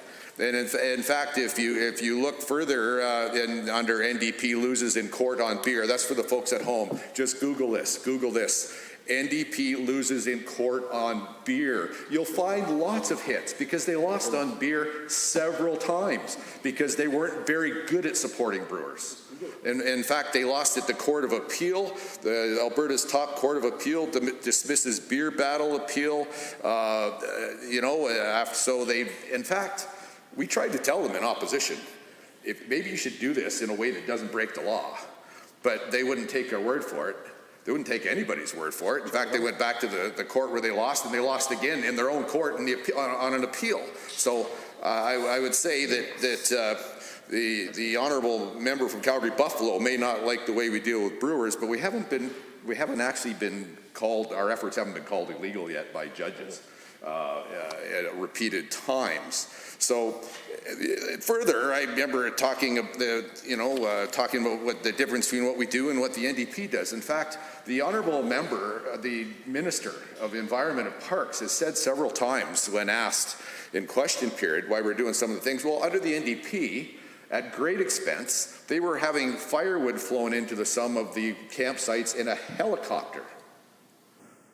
And the same members that talked about some of the things we're doing to make it easier for Albertans to get there are saying it's going to be more expensive. Well, I can't imagine that anything we're going to be doing is going to be more expensive than flying firewood by helicopter. That's expensive wood. Now, I've got a pretty good imagination, so there might be a way to do it, but let me just say this. It's probably going to be hard to make a campsite more expensive than flying in the firewood by helicopter, as the NDP were doing. And now they're complaining because we're not flying in firewood by helicopter anymore. It's amazing. Now, the other thing that I think we heard the previous member from Gold Bar, who actually, shock of shocks, and I appreciate this, finally admitted that we're not selling parks. And then he knows we're not selling parks and said it out loud. But just for that honourable member, if he's listening, or maybe his colleagues will let him know, that he said one of his problems was that half the camp spots in the parks were closed. Well, have we got a treat for that honourable member? Just today, Madam Chair, just today, not yesterday, not tomorrow, today, we announced that Stage 2 happens on Friday. And if you go on the Alberta government website, albertagovernment.ca, and you click on opening up after COVID, and you click on Stage 2, you will find that it says parks are fully open this Friday. So, well, and I appreciate the folks across the aisle are talking smack about the legislation, although I do appreciate the fact they say they're going to vote for it. I actually do genuinely appreciate that. All I'm suggesting is that while and before and during they're talking smack about it, they should do a little homework, because the things that I'm referring to work very hard to find. And those things show that the arguments being made from the other side of the aisle just don't hold water. So, good news, we haven't been found illegal with the way we're dealing with brewers. The parks will be open this Friday. Perfect. We won't have to fly firewood in with a helicopter. I look forward to the support from the other side on this legislation. Any other members wishing to speak to Bill 2? The Honourable Member for Edmonton Rutherford. Thank you, Madam Chair. I appreciate the opportunity to speak to this bill. I have some mixed feelings about the bill because, of course, I have different experiences over my lifetime with alcohol in public places, and so while I have some support for what I think of as a mature decision around having Albertans make decisions about their own responsibility in a public place, I also have concerns about the fact that I know that that's something that needs to be monitored for a great number of people. I certainly know that I have had positive experiences, for example, going to Quebec City during their summer festival, which takes place just on the hill above the Plains of Abraham, a famous historical place in the history of Canada, where they essentially allowed everyone to buy alcohol on the open street, walk down the streets, talk to each other and so on. Being there with my young children and enjoying a beer while we went around the crowds and saw the entertainment and listened to the music and so on was a very positive experience, and therefore encourages me that we're allowing the sale of alcohol in places where people can enjoy it in a responsible way. On the other hand, I've had experiences, especially particularly in some of my camping experiences. I've done a great deal of camping in Alberta and hiking mountains and so on. So in places like the Kootenay Plains or the Whaleback or Mosquito Creek or places like that, I've had the unfortunate experience of camping next to people who brought in significant amounts of alcohol and spent the whole evening making it an unpleasant experience for everyone around them. And I think we've all had both those kinds of experience. And so while I welcome this particular legislation that allows people to responsibly drink alcohol, I would have appreciated some form of description of how we are going to encourage the responsible drinking and to discourage the irresponsible drinking. I expect that that's something that will still need to happen over time. So I know that one of the things that makes a huge difference between positive experiences with negative experiences with it is the culture we have around drinking, whether drinking is something that just simply enhances the activity that we're engaged in or becomes the focus of the activity that we're engaged in. And I certainly would hope that the province of Alberta will spend a little bit of time and energy on encouraging a mature, responsible attitude toward public consumption of alcohol. I know that I would love to have the opportunity to go to parks and enjoy a glass of wine or a beer or a small dram of whiskey with my family and friends without having to violate any park regulations and so on. But I also want to take some time, I know my time is short this evening, to talk a little bit about our ongoing concern that the number of parks in this province is being diminished by the government, and therefore, we'll be cutting into the possibility of enjoying alcohol in the parks. And I know that the Minister of Transportation has expressed concern about a lack of facts in his expression when people say that the parks are for sale. So that is something I will not say. I do have 6 other things I will say about it, though, just to add to the facts. That is, we know that parks will have their protected area status removed. We know that sites removed from the park system would have their legal park designations removed and could be open for alternative management approaches. We know that 37% of the parks in Alberta will be impacted. We know that the majority of Albertans do not support this announcement. We know that 10 sites will be closed to public access. And we know that parks, facilities, and assets will be sold and management authority transferred to third parties. So he can say, we're not selling parks.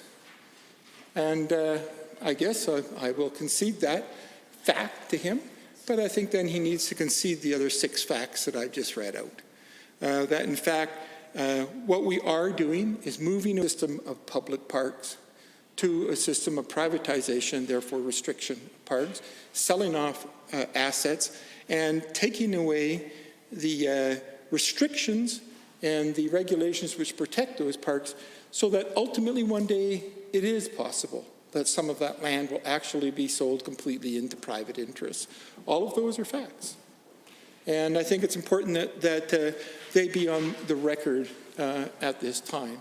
So you can say you're not selling parks, and then you can do everything to make it possible that in the future that's exactly what will happen. And that, I think, is the point of our argument today, that's moving forward.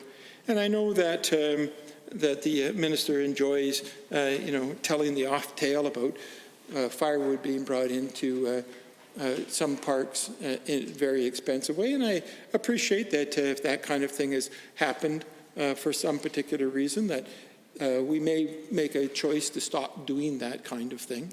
But it hardly requires that we diminish and reduce over 200 parks in order to stop one helicopter from flying. We could simply have said that will not be a practice anymore. It's well within the regulations, doesn't require a bill.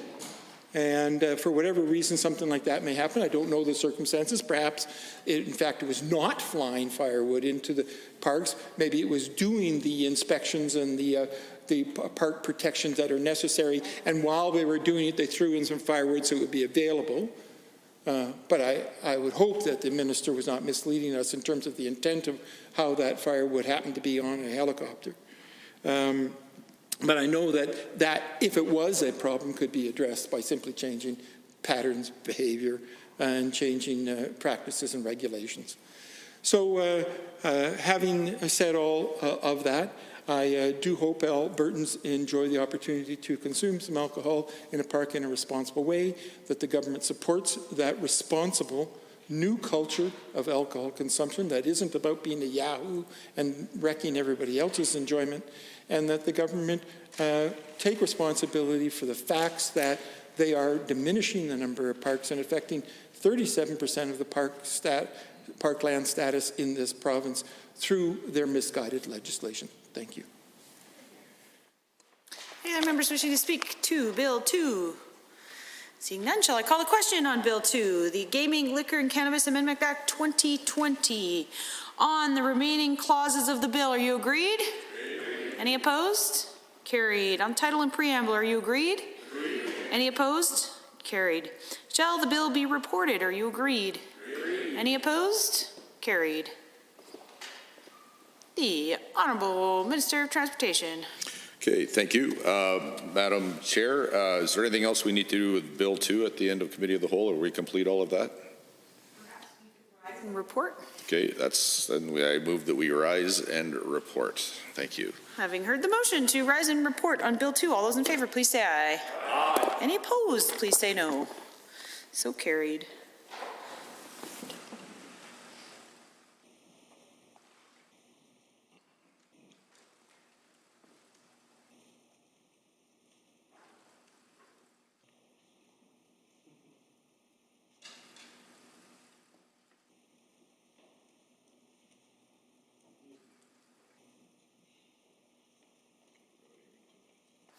Honourable Member for Bonnyville, Cold Lake, St. Paul. Thank you very much, Madam Speaker. The Committee of the Whole has under consideration a certain bill.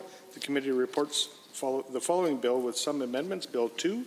Madam Speaker, I wish to table copies of all amendments considered by Committee of the Whole on this date for the official records of the Assembly. Does the Assembly concur in the report? All those in favor, please say aye. Aye. Any opposed, please say no. So carried. The Honourable Minister of Transportation. Thank you, Madam Speaker. Madam Speaker, it's been a good evening. We've made some progress. I appreciate the debate from all sides of the House, and at this point, I move that the Assembly adjourn until 1:30 p.m. Wednesday, June 10th. Having heard the motion to adjourn, all those in favour, please say aye. Aye. Any opposed, please say no. So carried. House now stands adjourned till 1:30 tomorrow afternoon.